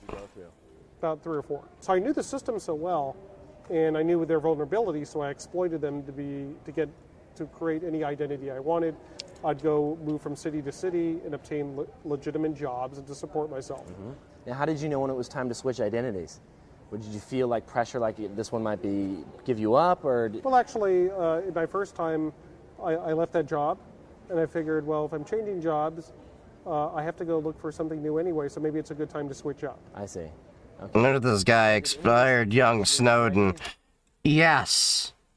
Mitnick inspired the whole generation of cybersecurity people that are currently there. I know he inspired me in the way that Kevin Rose also inspired me, but yeah. Didn't give you away in the end. It was No. cell phone triangulate. By tracking me through cell phone usage. Okay. But they did find you, the wallet that you gave me actually about a year ago that was the wallet that you had all your fake IDs in, was it not? Yes, absolutely. So how did That was stupid. Because the number one rule is you never carry any identity documents with different names in your wallet. But see, I had this wallet in my home when the FBI was executing a search warrant. I see. You'd never carry it on you. Right. That'd be stupid. When you spent the time in prison, you said you were in 8 months solitary confinement. Yes. What was that like? Tell me. 8 months of solitary confinement. Okay, you're in the room the size of a bathroom, say 5 by 9. Okay, it's maybe a 60 or 70 watt bulb. Okay, there's a bunk, a toilet, and a metal sink. It kind of reminds me. We travel a lot between Las Vegas and San Francisco, and we sometimes stop at I-5, and there's a particular gas station right past Livermore that has the... Have you read Permanent Record? It's like a freaking spy novel. No, I have not. As that was, in federal detention, right? And I'm going, oh my God, where they buy this at a prison? So I always want to get out of there quickly, right? So in any event, you pretty much are locked up. It's locked down 23 out of 24 hours a day. Okay. It's, high security. It's where they put you if you're La M, like the Mexican mafia, or you're, a law enforcement agent, or you're a high security threat. Now, is there bars, or is it just solid, completely enclosed? Just completely enclosed. Okay. Yeah, jeez. Yeah, the window is like yay big, and I mean, if you put your face up to it, it would be about this big, right? And then they have just a solid metal door and a trap door about this way for food. So when do you get fed? 3 times a day, or is it? Yeah, like they wake you up in the morning, and you eat, and then it's room service. Okay. It's room service. Now, I mean, you don't have to tip. It's cool. You hear a lot of things though about how they mistreat prisoners and things like that. I was wondering if that ever happened. I mean, was there times where you didn't get food? Was there times when they didn't let you out and kept you in for several days? Yeah. The Bureau of Prisons. I mean, it's just a matter of what guards are working at what particular time. They're supposed to let you out for an hour a day. Sometimes they let you out maybe for 5 days for the hour a day. During that 8 months. So. There could be a security issue going on or something going on in the institution, right? So basically, you're in their control, 24/7, and there's nothing you can do. But what my argument is, it was the reason that they placed me under this high security condition was all bullshit. I mean, to allege that I can call up some telephone number at NORAD and whistle some codes to start a nuclear holocaust, is like absurd. It's just like propaganda to keep you locked up, basically. This was how ignorant people were. Like that, like you may think like, wait, what? They actually like made a case for him to be in solitary confinement because they actually believed that if he had access to a phone, he could call up NORAD and then start a whole nuclear war. Like he thought that he could whistle into the phone and suddenly control the computers. This is the problem with the Hollywoodification of technology education, is that people don't actually know what technology is actually capable of. It was I more than what conditions I was under, which sucked. Okay, imagine yourself in the bathroom, 70 to 90 watt bulb, 5x9, and you leave it for an hour a day. Mm-hmm. You probably couldn't lock yourself in there for 2 hours without going a little bit crazy, right? So. But the reason, the justification that the federal government was able to use was ludicrous. It was something out of a comic strip. See, that's what still boggles my mind today, right? How did they do that? How did they get away with it? How did you keep your sanity the entire time? Well, I spent my time working with my lawyer and reading up on case law, rules of criminal procedure. So I was doing a hell of a lot of reading. I had an AM. Yeah, you got nothing else to do, I guess. Commissary there where you can buy food and stuff. They let you buy AM, FM Walkman. So I used to listen to radio all the time. Did you get out in the general public ever? I mean, you were only in there for 8 months, so you were mixed in with the general public of the other Well, they call it criminals. general population. General population for the rest of the time. Well, yeah, in that case, I ended up pleading out, and I was put into a prison camp for 4 months. Okay. What's it like going to prison as a hacker? I mean, there's murders, there's all different types of people that are true criminals here, not just, Right. I mean, as a hacker coming in there, you probably don't match with a lot of these types of people. Not really. A lot of people want to pick your brain because they want to be able to use technology to commit crimes when they get out. Did you make friends while you were in there, talk to anybody? Yeah. There was a few people that I don't have any really contact with them today, but there was people that you're tight with that are friends. Right. You play cards, you hang out, you just talk. Did you ever get picked on at all being in prison or anything like No, that? I got into a few fights. Federal is a lot different than state. I mean, it's between night and day. Usually in federal, you're pretty safe because there's always correctional officers around. But I did get in a few fights. It was over somebody that took some of my property, and in that environment, unless you go and reclaim it, even if you're going to get your ass kicked, you got to do it. Right. Otherwise, you'll be a mark to be taken advantage of. So it happened on a few occasions. What happens at that point if you weren't to go get your ass kicked and you become a mark? I mean, what are people going to do to you? Just take your stuff all the time because you're not going to do anything. They just know they can punk you around, basically. Right, exactly. So if someone goes and takes your stuff and you go claim it and you go and take the first punch, they're going to know, well, there's going to be a problem if I do this with this guy. Right. Even if you lose, it still creates a problem. Yeah. Right. That's pretty crazy. Yeah, it's a jungle. Whenever I think of the correctional system, I think of was it AC/DC, Welcome to the Jungle? No, that was... no, Guns N' Roses. Guns N' Roses. Guns N' Roses, yeah. Just craziness. Well, not as much as in state or county jail. In county jail, it'd be, if you went into county jail, the first thing they'd do is look at those tennis shoes. And then some guy of a different race, probably 10 times bigger than you, all muscle, to say, I want those shoes. I just get the shit beat out of me pretty much is what you're saying. Right, but if you give them the shoes without fighting for it... It's worse than... It's worse. Really? It's worse, yeah. You would think you hand up the property, everything's going to be okay, but that's not the case. That's not the case, because what happens is now you are a mark for everybody to take anything you get. Wow. Right. So now you're all done with that chapter Right. of your life. That's pretty much all closed. Absolutely. What are you doing now? Well, I started a security company called Defensive Thinking. It's myself and one other guy. It's a consultancy. It's professional services.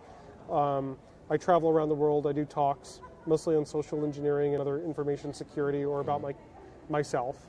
And I just I co-authored a book called The Art of Deception, which is kind of the social engineering Bible. And, I have the book. Right, good. And I'm starting a new book this month called The Art of Intrusion, where I'm trying to convince people that have done any black hat hacking to come forward and tell me their best story. The salacious, the sexy, the innovative, the clever. Right. Because I want to tell their story of the attack because it's an interesting story, maybe a little bit about their personal background. Then I want to analyze the vulnerabilities that were exploited and then discuss what countermeasures businesses and individuals can take to ensure it doesn't happen to them. So that's basically the format of the new book. Story, analysis, countermeasures. Yeah, so what if someone is watching this and they want to send you their stories? What email address should they send it to, or where should they go? HACKS at defensivethinking.com. Okay. All together. Defensivethinking.com. Hacks.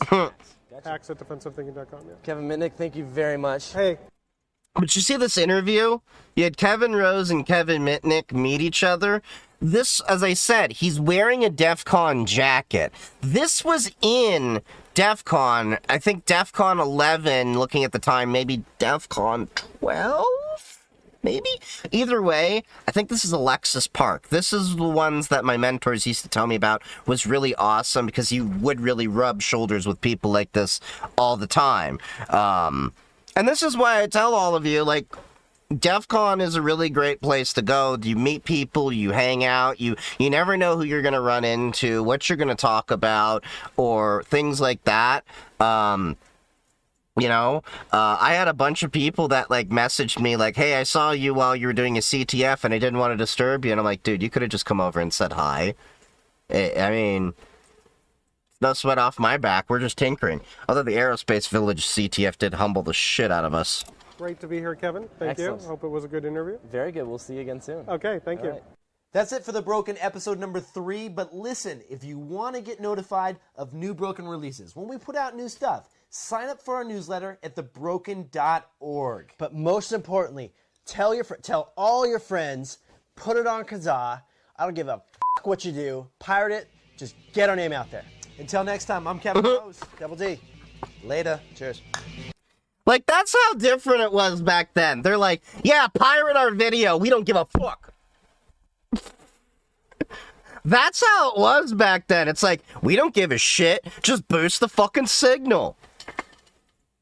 That's how it was back in the day. And nowadays, most of these cybersecurity creators are so focused about selling, like, freaking courses and BS and whatever, just content to make you hook on, to, make money off of you rather than, help you learn and upskill and everything. Like, The Broken is what kind of, like, you can kind of tell, like, set me down my path. Like, it kicked off that whole trend.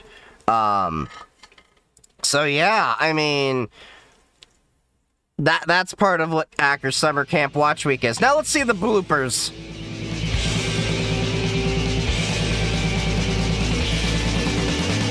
Kevin is going to talk to us about how hackers... Keith! You started laughing first. You smiled. Keith, you can't smile. You smiled. Keith, you have to be a statue. Damn it.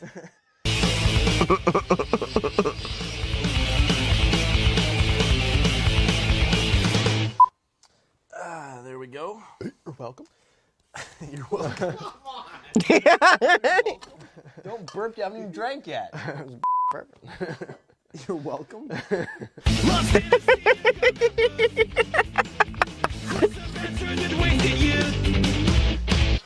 Okay, we need to test that. Are we getting wide? Dan, rush it. Don't worry, nothing gonna happen. Dan, take it. Water. Don't worry. Water now. Don't worry, guys. Call 911. Water.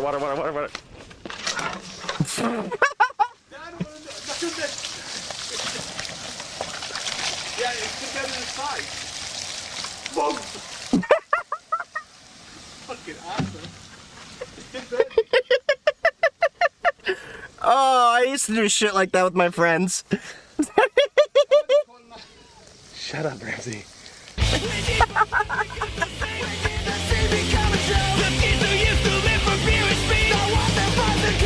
Ramsey, another great hacker tip. Thank you very much. Okay. Who's Ramsey? Who's Ramsey? How did he get on our show? Who the That's another one that needs to go in the outtakes. Who the is Ramsey?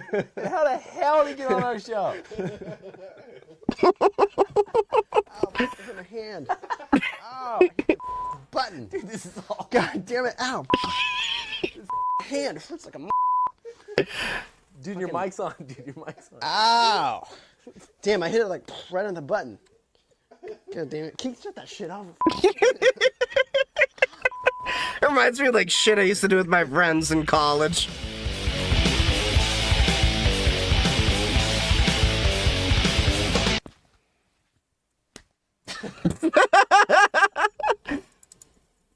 Oh, yeah, they were definitely wasted. Okay, let's see. What's next on the list here? I don't know if I ever saw the 4th episode, but we'll save that for later.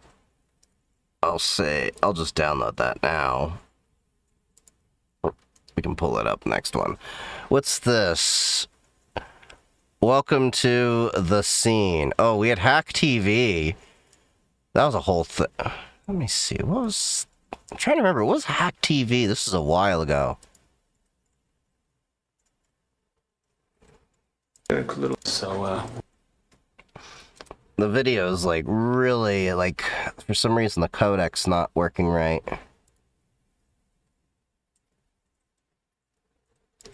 Hold on, let's see.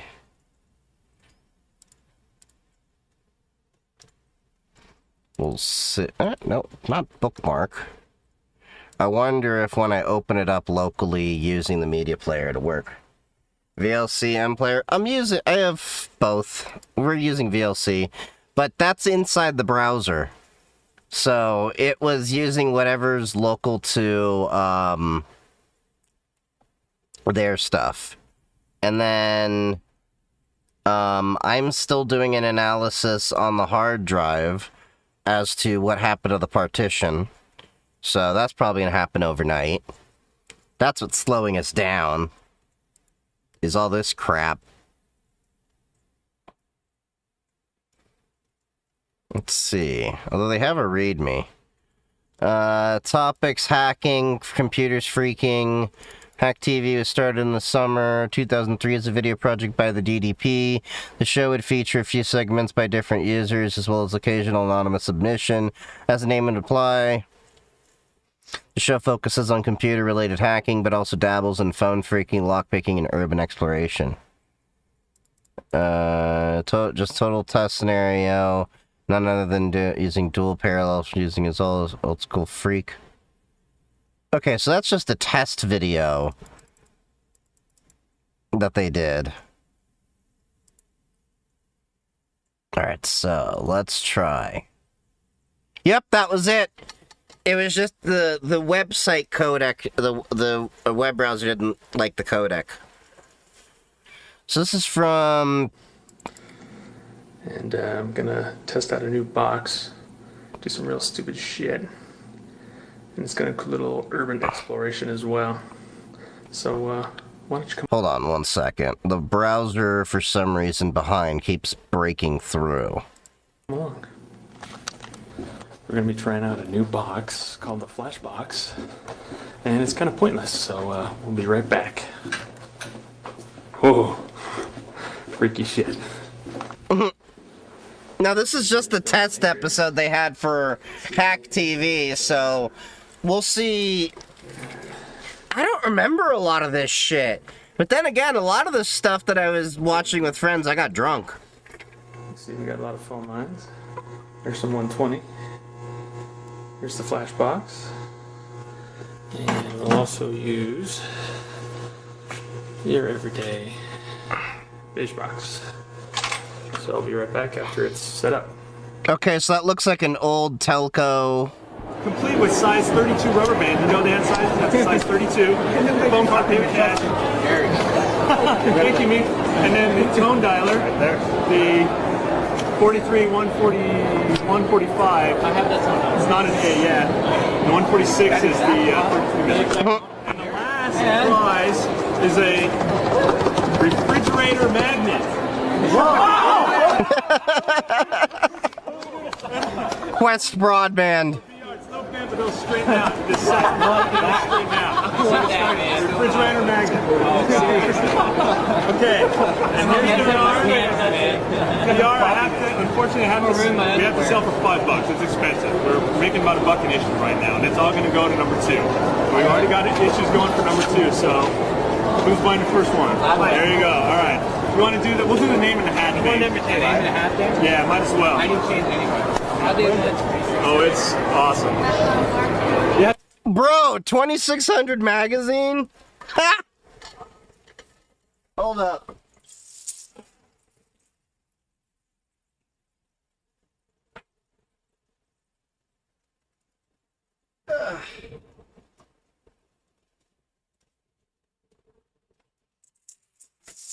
He's like handing out 2600 magazine, and if you don't know what those are, that's these little magazines. These are some of the best little hacker quarterly magazines. They've been running for decades now.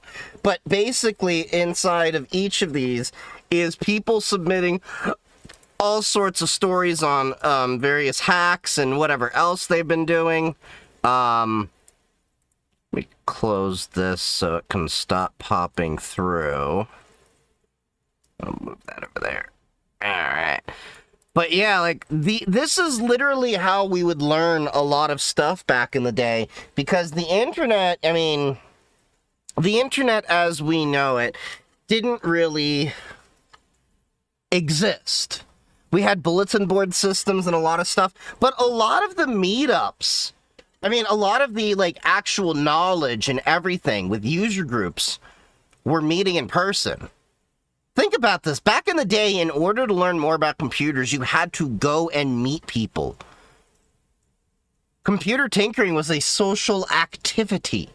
And that's one of the reasons why I still love going to DEF CON is it brings back that spirit that I grew up with, and I don't really get that anywhere else other than the DEF CON groups and the friends that I have. Look inside. Seriously, it's collector's edition. I was wondering if it's going to be this format or not. Okay. I just bought one and I can't open it because it's a collector's edition.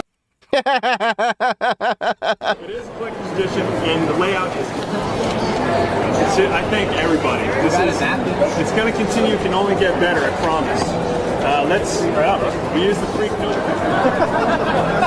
No creaking. So this is just all a bunch of test footage. Okay. So let's see the first actual proper episode they had.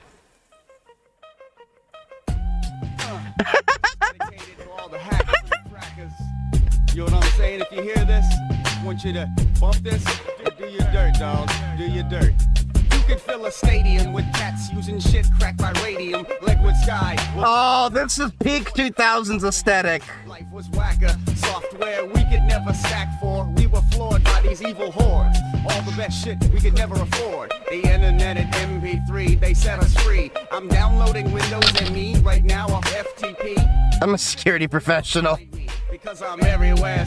Like, think about this. This is 2003. Like, you were already, like... This was such an odd thing, because, like, information security was not this big, industry back then as it is now. It wasn't until, like, Ashley Madison ended up having the first corporate breach that it actually started being taken seriously. Yo, dog, you got something new? Oh, we got the Pocket PC! The Palm Pilot! On ICQ, I'll help you back and jive. This guy was ballin' back in the day. When I was a kid, I wanted to be this guy. Top-notch shit on iDrive. You shut one site down, we multiply. Like a phoenix from a different place, we rise. Then you got the squares. Yo, dude, you're stealing, don't you care?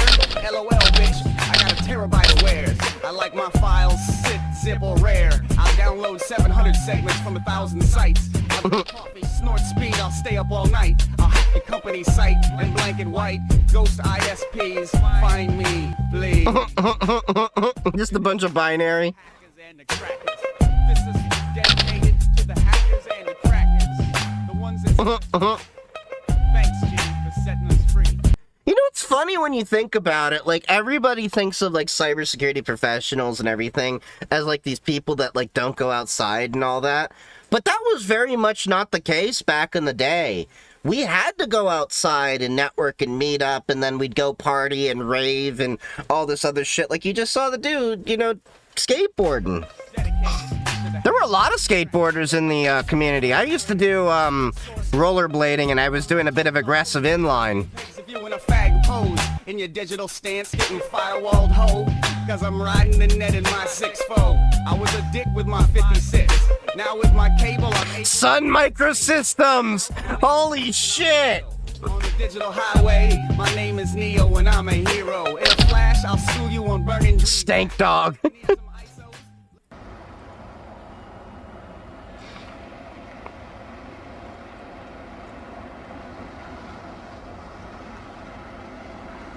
Why are we at a driver's ed course for this video?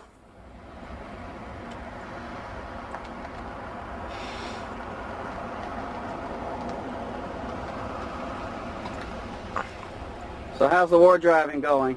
As you can see, Ah, war driving. anywhere out here. We had much better luck the other night. Well, yeah. Alright, this is Stank Dog, and I am in the car with Saito here. And we are doing a little nighttime war driving. Now, as you can see, I am running, we are both using dual boot laptops. However, I'm booting into XP, and he's going to boot into Linux, Fedora specifically, and we are going to use both of them to show you some of the tools from each one. And this wonderful tool is called Network Stumbler. And as you can see, there are obviously no wireless networks accessible right now. However, let me zoom out here, pan over to what I've got running here, and obviously this tells a different tale. So there is reason and differences in using different software and different operating systems, because you will find different results on them, and that's because of the way that the two pieces of software sniff.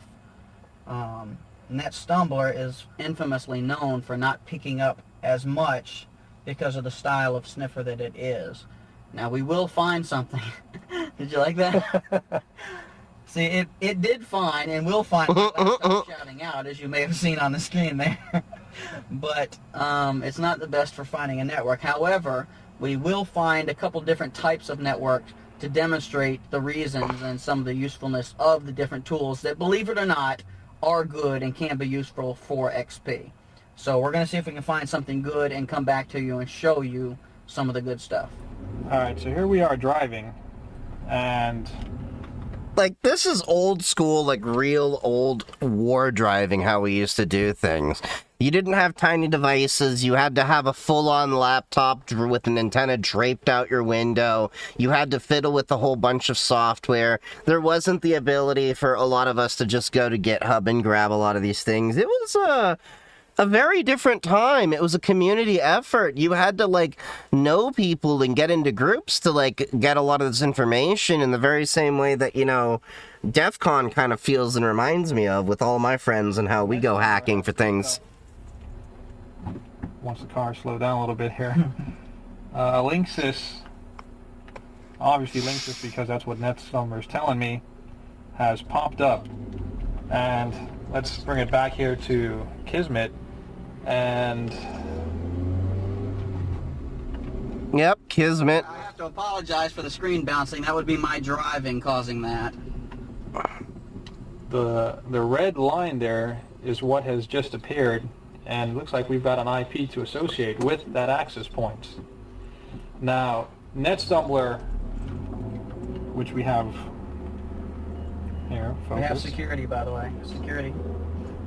Security alert. Security alert. That's proof that we're actually driving.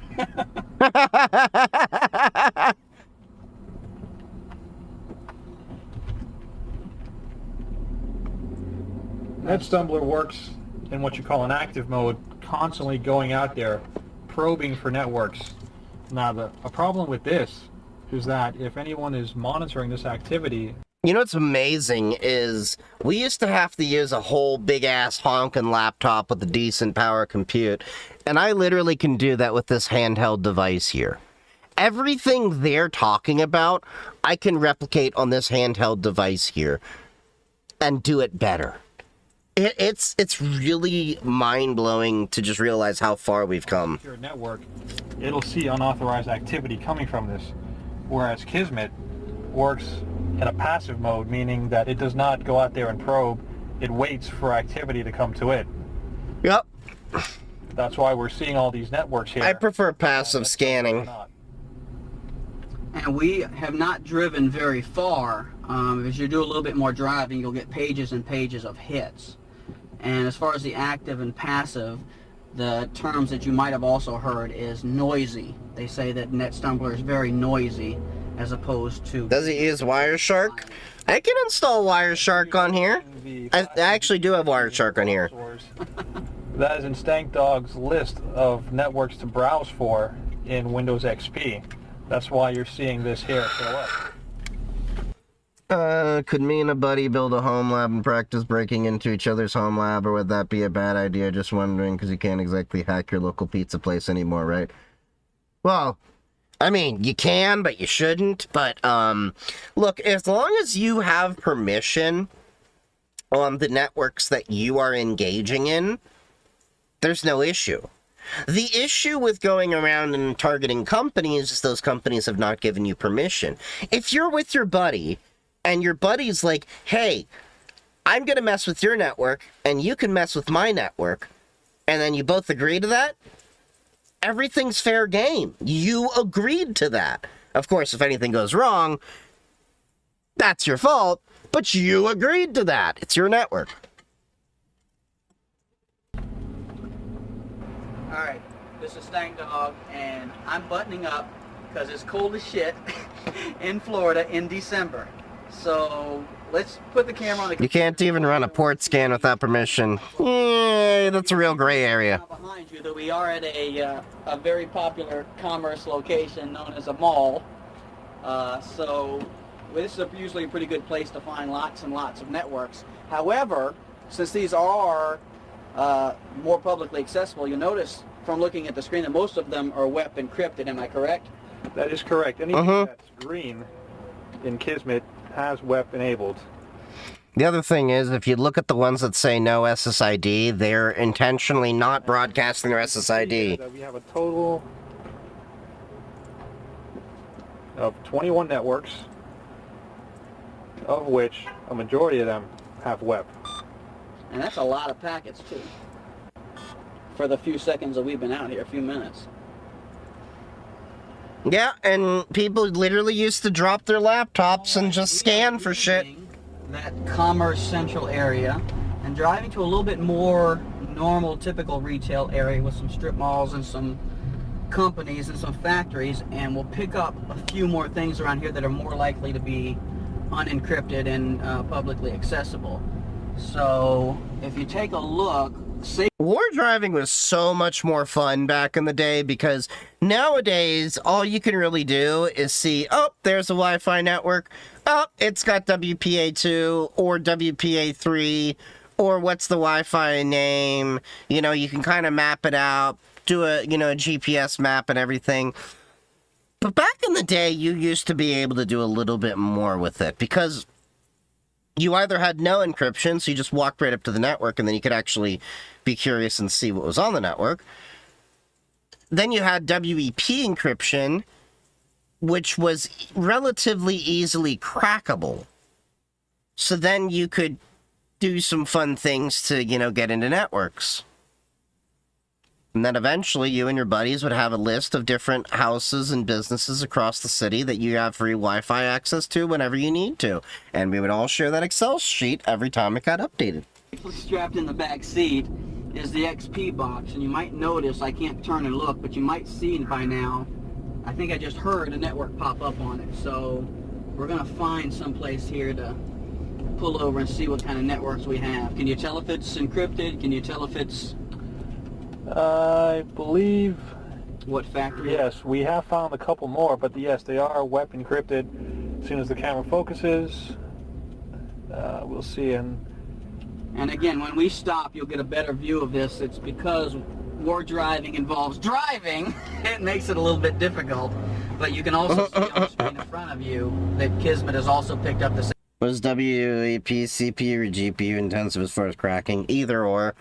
Using a CPU or a GPU is irrelevant to that. A CPU or a GPU is just a matter of how it's doing the compute. Now, back in the day, we were doing more CPU compute because GPU capabilities, general purpose graphics processing unit capabilities were just starting to come out in their infancy with like SETI at home, the folding at home, the bunch of the at home projects.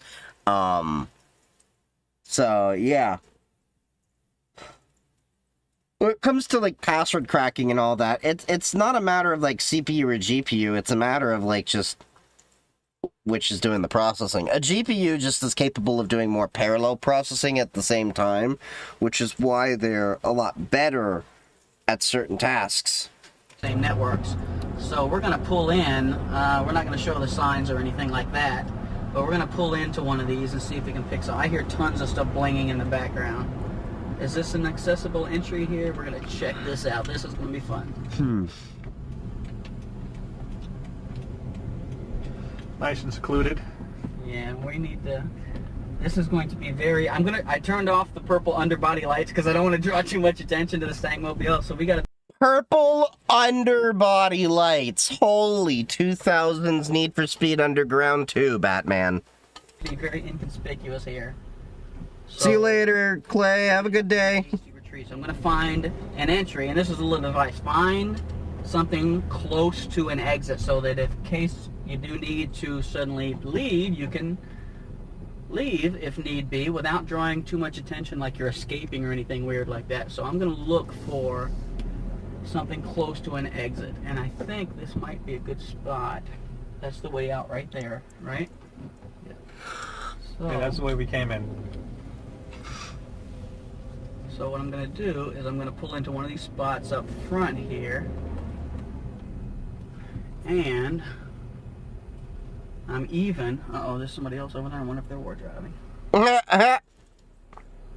I'm even going to back into the spot behind us so that I can pull straight ahead when the time comes for me to get out.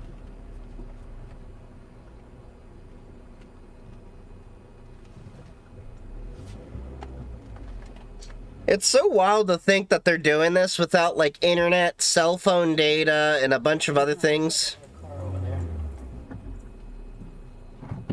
Can you film that? We do have a little bit of company. I don't know if you can make it out, but those lights right there are someone else. I'm going to keep my seatbelt on in case we have to beat a hasty retreat. Find out they're fucking in the car over there. Be like, another person showed up to, you know, fuck, and they're like, nope, we're just nerds war driving. That it was a factory setting and that it was vulnerable to attack. We probably passed that one along the way. Kisman is now reporting 33 networks, so I'll probably have to make my screen a little bit bigger here. People really used to be allowed to just do things, pretty much. And we're going to leave behind them because, yeah, I don't see that red one, and I think we might have just driven a little bit too far. So I'm going to double back over here and see. Now, that's the Linksys from earlier. Or is that another one? We have 2 Linksys. No, make that 3 Linksys. Uh-oh, we got a, I bet that's a doctor's office. We might maybe in the northwest corner. We might have to blur that out. It's nice of them to locate it, but you know what else? Look at the number of packets going through that right now. Oh yeah, you could crack that network back in the day in a while. All right, now this is the point where we would put in something and try to capture those packets and break them down, which we might demonstrate that for you later as well. But right now, this is just our initial analysis. This is a little footprinting, which a lot of the regular listeners know that. So when you're talking about network security and all this stuff, this is the stuff we're talking about, because you actually do have to worry about, like, are people sniffing to, like, attack networks and stuff like that. Going out and doing some research first, coming back later to do the detail work. So there's a lot of packets going through that one right now as we speak. And this is the network list. What about the clients? There are no clients on this particular one here. We can check that out by pressing C in Kismet, and we have nothing here. So you can do some inspection to see network in the background. Which clients are attached. Is that? So imagine you can not only just see which networks are around you, but who's connecting to which network. You can start fingerprinting the people that are around you. right there, and 192.168. Interesting. And guess what? Take a look in the back seat. Oh, it just dropped offline. But we see our friend from the northwest corner. So we're on the fringe. So we're going to do a little minor adjusting to see if we can get a little bit closer. And probably let's take a pause and come back, because I also see company behind us. So we're going to take a little pause, reposition, and try this one more time. Okay, we're back here now, and we've done some more driving. And we can see here that one or more wireless networks are available. I remember when that pop-up used to come up all the time with Windows XP. It was the most annoying thing, because 9 times out of 10 you're like, motherfucker, I don't care right now. It's not my network. Good old Windows automatically connecting us. So what do we have here? T-Mobile. Well, if you look in front of us, you might notice that we have a couple of possibilities. It could be that very friendly Starbucks over there. They're always known for providing, and that I don't know if it's that or that wireless store right next to it, the cell phone store. Either way, we're going to park, and I'm going to turn off the lights and the car here. No, that's a Verizon store. I need a T-Mobile. Okay, here we see that we have connected to the T-Mobile network without a password or web. Okay, so what we've done now is we've just ran ipconfig just to see what kind of settings we have here for our network. And it looks like we've got some private IPs. Doesn't look like anything. Here's the thing. The network's open. He connects into it and does ipconfig. Nothing's illegal with that right now. You let your internet open. It probably was meant to be public for guests and stuff like that. This is before we had captive portals and all that stuff. Real. And I guess let's just try and see if we can surf the web. Alright, let's see. Just because it's not encrypted doesn't mean that they are not using some sort of authentication, and I can already tell, even though the page hasn't loaded, that it's going to a tmobile.com JavaScript probe. I don't know what's up with that, but yeah, we're sure we'll display your non-secure items. We're already displaying your non-secure network. Oh no! And look, as we suspected, it is the Starbucks providing the access, and this is their form of authentication. So even though it's not encrypted, oh, okay, it's just a regular T-Mobile hotspot. Okay. you can still protect your network by using other types of authentication, and this is. So that is an early captive portal. A very, very early primitive one. Wow. There a link to rewatch this video? Yeah, all the videos that we're going to be watching this week are on the Infocon archive. Just go to infocon.org. There's like 6 terabytes of data. You can download a whole bunch of it. I'm going to get my drive cloned to have the entire updated archive.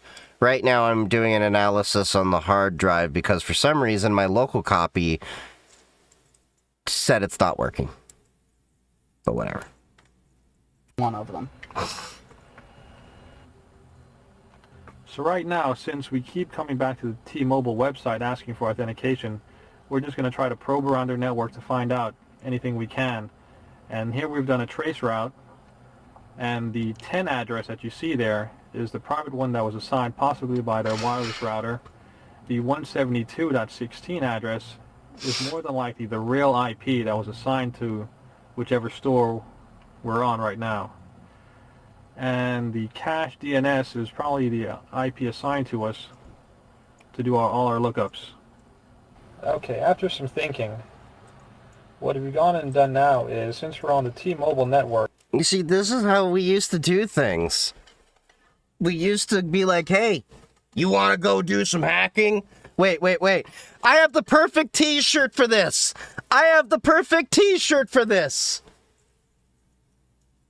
Get in, loser. We're going hacking.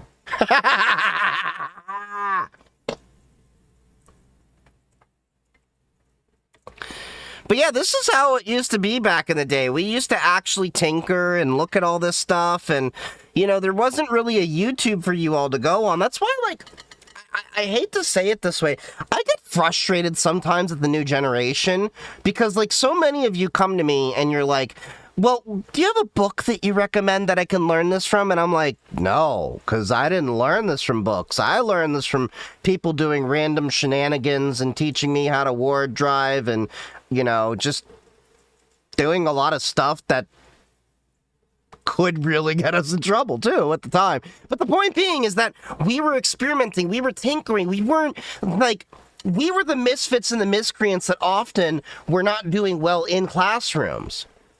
And it's just, it's interesting to me that a lot of people are like, hey, what's a good class? What's a good book that I can sit down and I can study this? And we're over like, this.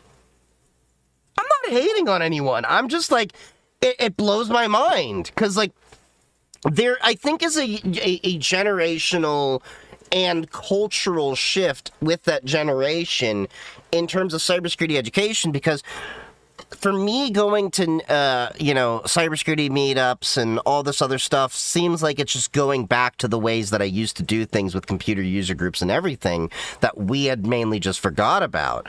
And, like, the old methods that I grew up with are still being successful, and a lot of the Gen Z and soon-to-be Gen Alpha are going into the workplace with all these new ideas of how to connect on the internet, and it's still not working as well as going and meeting people in person and, going and tinkering in a lab, doing random shit, and then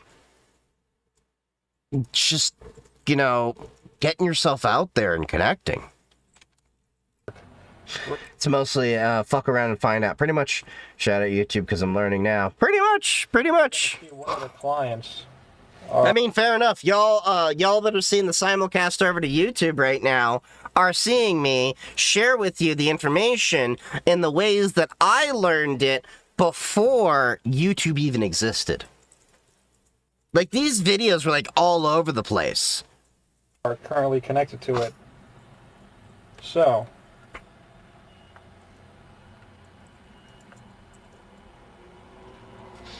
And by the way, NetStumbler, as far as I remember, still exists.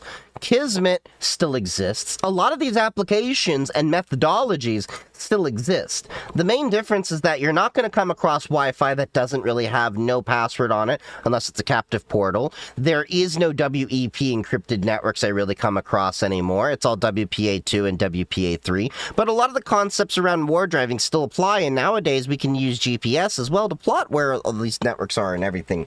Where nowadays we, you see they're literally driving around and they would have to make a mental map of where these networks are. Now we can actually make an entire map that's plotted on the internet. We see 2 MAC addresses. Obviously, we're using the Cisco card, and the unknown is their access point. Right. So we're going to use that IP, 172.22.3.20, and we're going to throw that into one of our LAN scanners. Now, this is what I mentioned earlier about having other tools. Now, there are tools for Linux as well. We just don't have any right now installed on these laptops. But I do have LANguard installed, and I plug in that other number. Why is I never got to play with this. Kismet, and what is it? So we got to looking at it, and you can see where it resolves right there. Now we look at all the ports and the information. So 5 hops away, it resolves. They got an SMTP port 110 for a POP3. And they're getting, okay, so they're hitting an Apache. Camera very well. It's showing up okay. But you can see right here. Wait, no, it's not a that's Sun OS. Okay. Yeah. This page that we're bumped to every time. Right. You can see the /home, which is the IP address of service2.hotspot.tmobile.com. So you can see the relationship and where it's forcing us to go. But we can also see on this same server, by going back here, that we also have an SMTP port open, a POP3 port open, and an HTTPS open. So we could look at all 3 of those as ways possibly to get out of this network. What's really interesting is they actually have that SMTP port open like that. And since that would almost be on the bounds of intruding on their network, I don't know if we want to start that right now. We definitely don't want to. This is interesting, the Sun OS 5.8 Spark.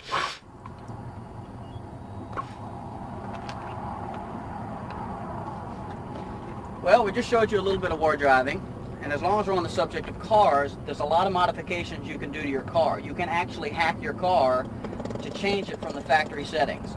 Now, we have a couple Hey, Power Act, how's it going? to show you some of the footage of some of the changes that we've made. The factory settings are set at, just like a computer, they're set at defaults, they're set at the lowest common denominator, and there are some changes that you can do to make it more powerful, make it look nicer, and just an overall better ride. So take a look at some of the stuff we've done to ours.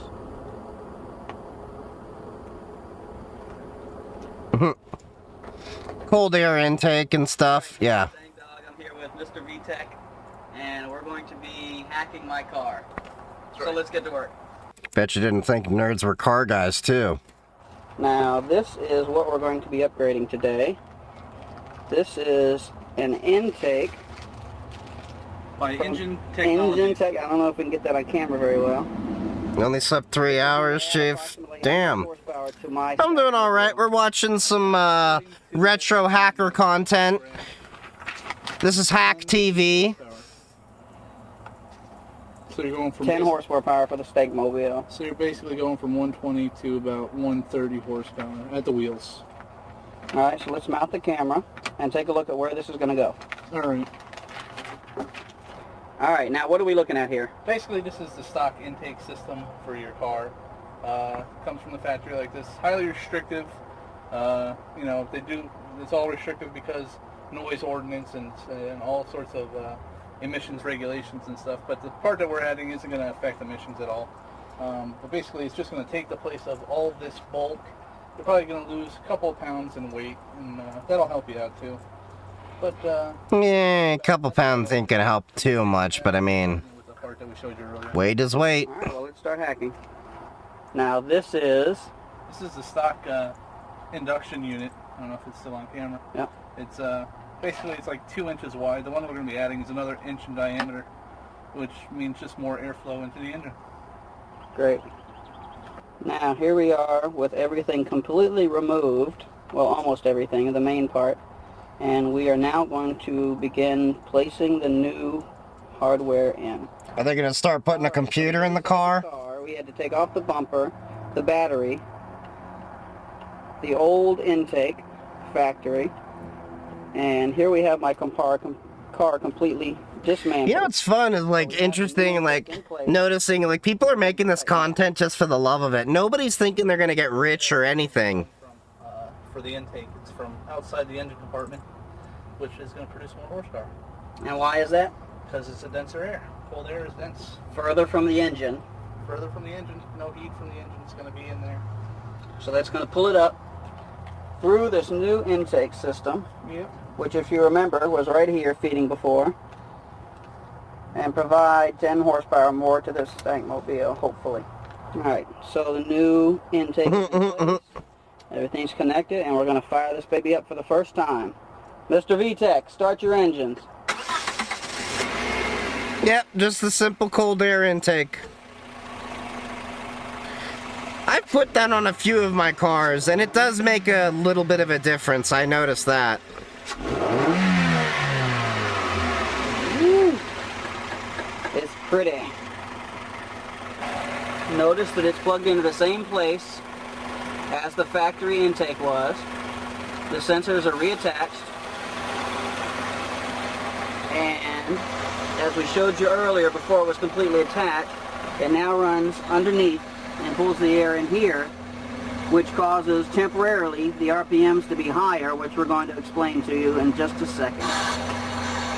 Alright, now the RPMs are higher than normal. Why is that? It's because there's more air going into the engine, and the computer's trying to adjust itself just to compensate for the air and the fuel mixture. And once it's done, then the RPM should drop to its normal level, about 750 RPMs per minute. So we got to let it run for about 10 minutes, and then it'll automatically correct itself. Yes. So it's kind of like the BIOS in a computer. It will detect, auto-detect hardware. It will auto-detect changes in the system. You see now the RPMs have dropped.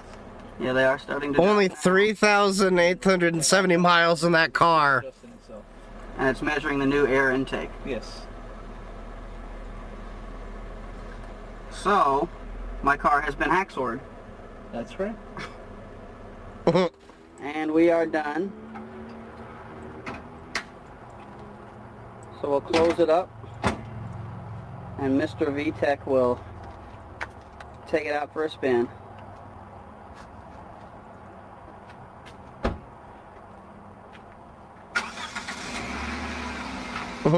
Not as hacksword as mine.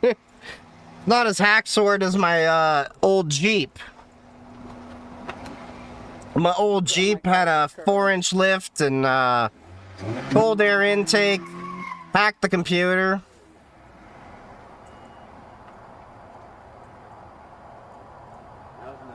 Yep, that was pretty good. Look at all that smoke. Natural too, no bleach involved. Just left that Mustang in a cloud of smoke. That's skid mark. That's 10 extra horsepowers at work right there. It's always mind-blowing when you realize, like, you're like, it's only 10 horsepower, and it's like, it's 10 horsepower. Well, I'm standing here in front of the sheriff's trailer to introduce this next segment that was submitted to us anonymously. This was what can come of somebody who has a little too much time on their hands, but a lot of curiosity. So take a look. Oh, yeah! Messing with road signs.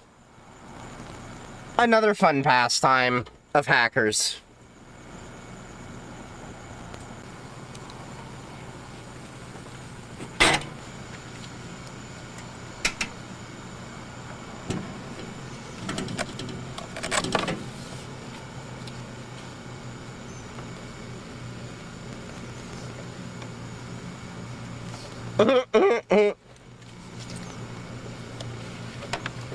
What, do they just leave it exposed?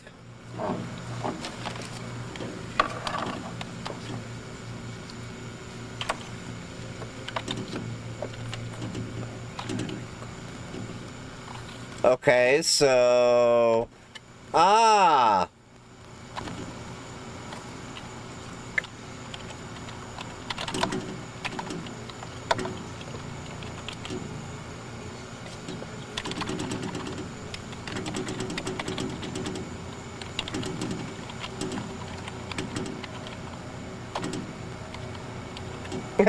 ABCD is password.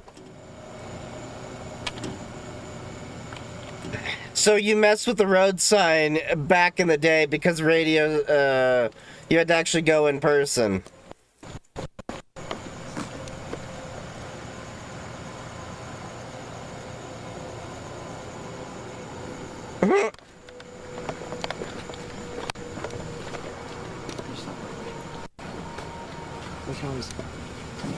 Just they made sure to use gloves. Yeah, because hackers used to be smarter back in the day. We didn't have so many skids and script kiddies. I want that keyboard, that IBM Model M, solid keyboard.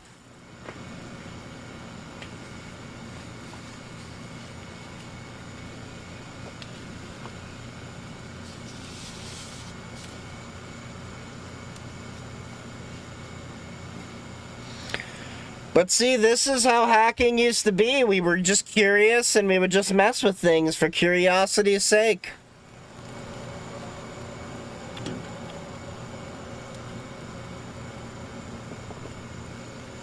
Wanko Inc. They don't make them like they used to. Indeed, they do not. Oh, it literally says...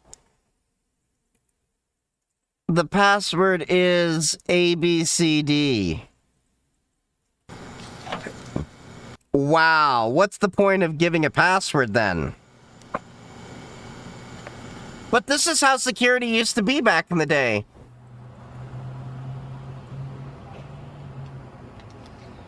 I'm here on the top floor of this parking garage doing a little bit of urban exploration. And that's what this next segment is about. A little urban exploration by our friend Dual Parallel. Checking out buildings, seeing things that have been long abandoned, see what kind of interesting stuff you can find out. So we're going to close out with this segment, and we hope you like it. We'll see you next episode. And I'm going to do a little urban exploration myself. Yep.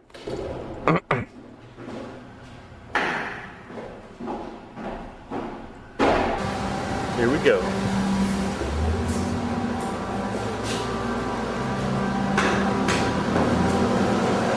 Yeah, we used to just be curious and explore things.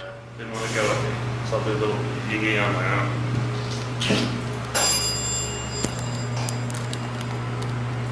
Elevator. Nice. Wow. Okay. Just an abandoned building?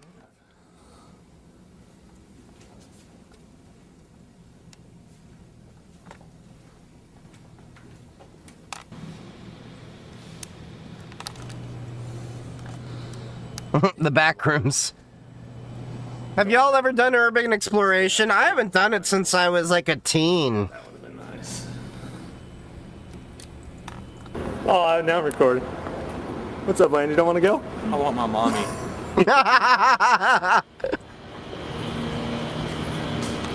Where to go? Where to go?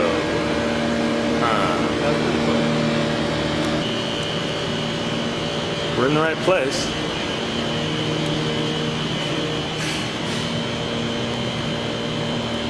AT&T.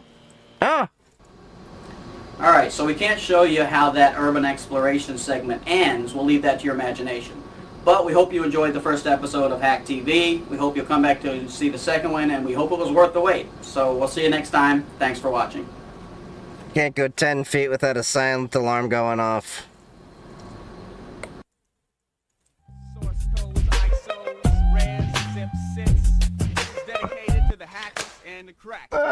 Your encryption is primitive Egyptian. A good way to learn compositors you would recommend.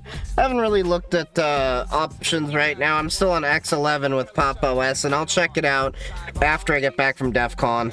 Storming, I just found out who killed JFK. The smoking gun will have it within a day. All the lies even faster.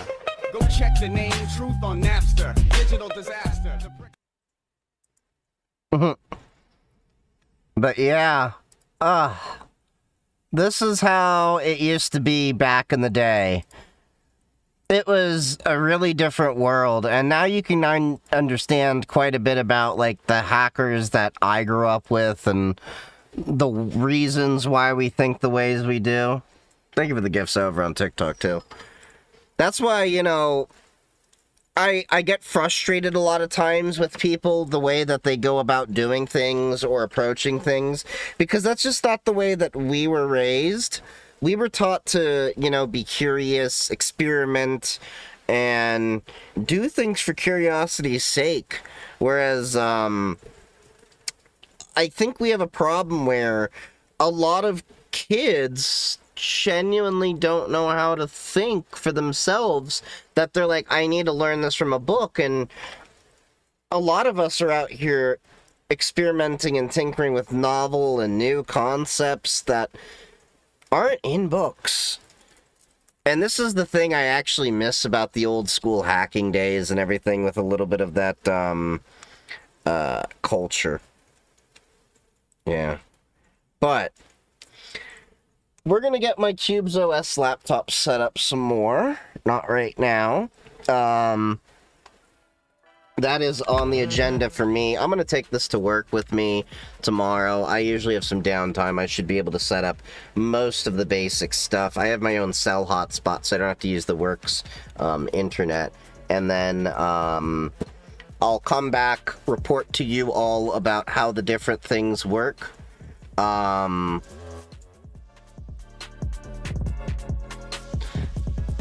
There is also a setup guide for Molvad to get VPNs on Qubes using their their VPN VM instructions. You can actually use their instructions to adapt it to anyone else, but this should be fun to bring this laptop to be set up for DEF CON again.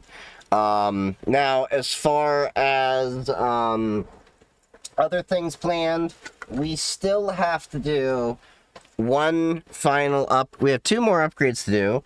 One is we're going to be adding the touchpad upgrade to this, color change it, give it a nice little new aesthetic, which should be nice for DEF CON.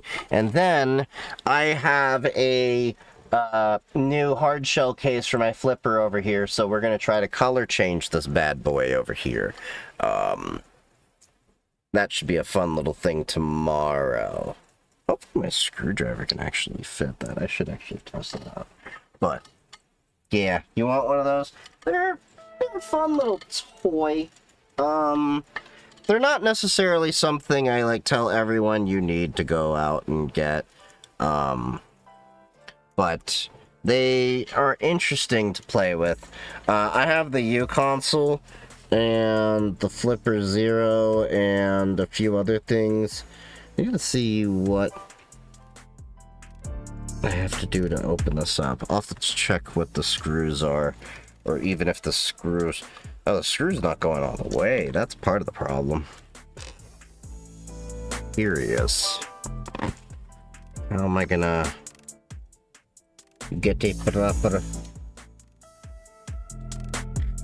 bit that's gonna go down?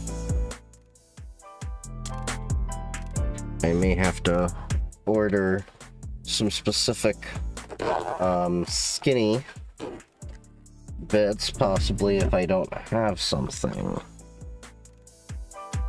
Oh no, I got some longer bits here. Alright, I'll figure that out probably tomorrow. Yeah, I'll have to tinker with that. But, not the flipper big thing, I know more of the network, trying to get my network cyber up. Oh yeah, the U console. The U console is very handy. I'm going to be using that more and more. And then when I get back from DEF CON, we'll also, over time, be setting up my radio laptop more and more. My biggest regret was I didn't buy a second one of these. This actually would, I think, be a really, really great laptop for DEF CON, especially with the battery life on these. So, next Hamvention, I'm going to buy another Toughbook. And I'm going to fill it up with hot swappable batteries, and I'm going to make that my everything laptop. Kind of just take that around to go with, at least for Parrot OS and stuff. But no more RF the network, so I'm trying to get my... Oh, you know more RF the network. Okay, yeah. So the U console and stuff definitely will help you out there. But with all that being said, thank you all for joining me. If you haven't already, make sure to follow me on all my socials. The links are in bio if you don't see them in chat. And I will definitely be back on stream Wednesday. Keep in mind, there is no stream this Sunday, this coming Sunday, because, well, Hacker Summer Camp. And there will not be a stream scheduled for the following week. I have the Twitch on vacation mode. You'll have to keep your eyes on Discord, Blue Sky, Mastodon, and Matrix for updates on things, maybe Instagram. I may be back on stream tomorrow. Nothing for guaranteed for sure, but I'll probably be streaming a little bit more because we got more prep and all these different things I have to do. I'm going to see if my 3D printer is even working. This weekend to see if I can do a quick 3D print. I need just a hard case for something, but yeah, so love you all, stay safe, stick around for the raid if you're ever on Twitch, and I will see you all later. Happy hacking.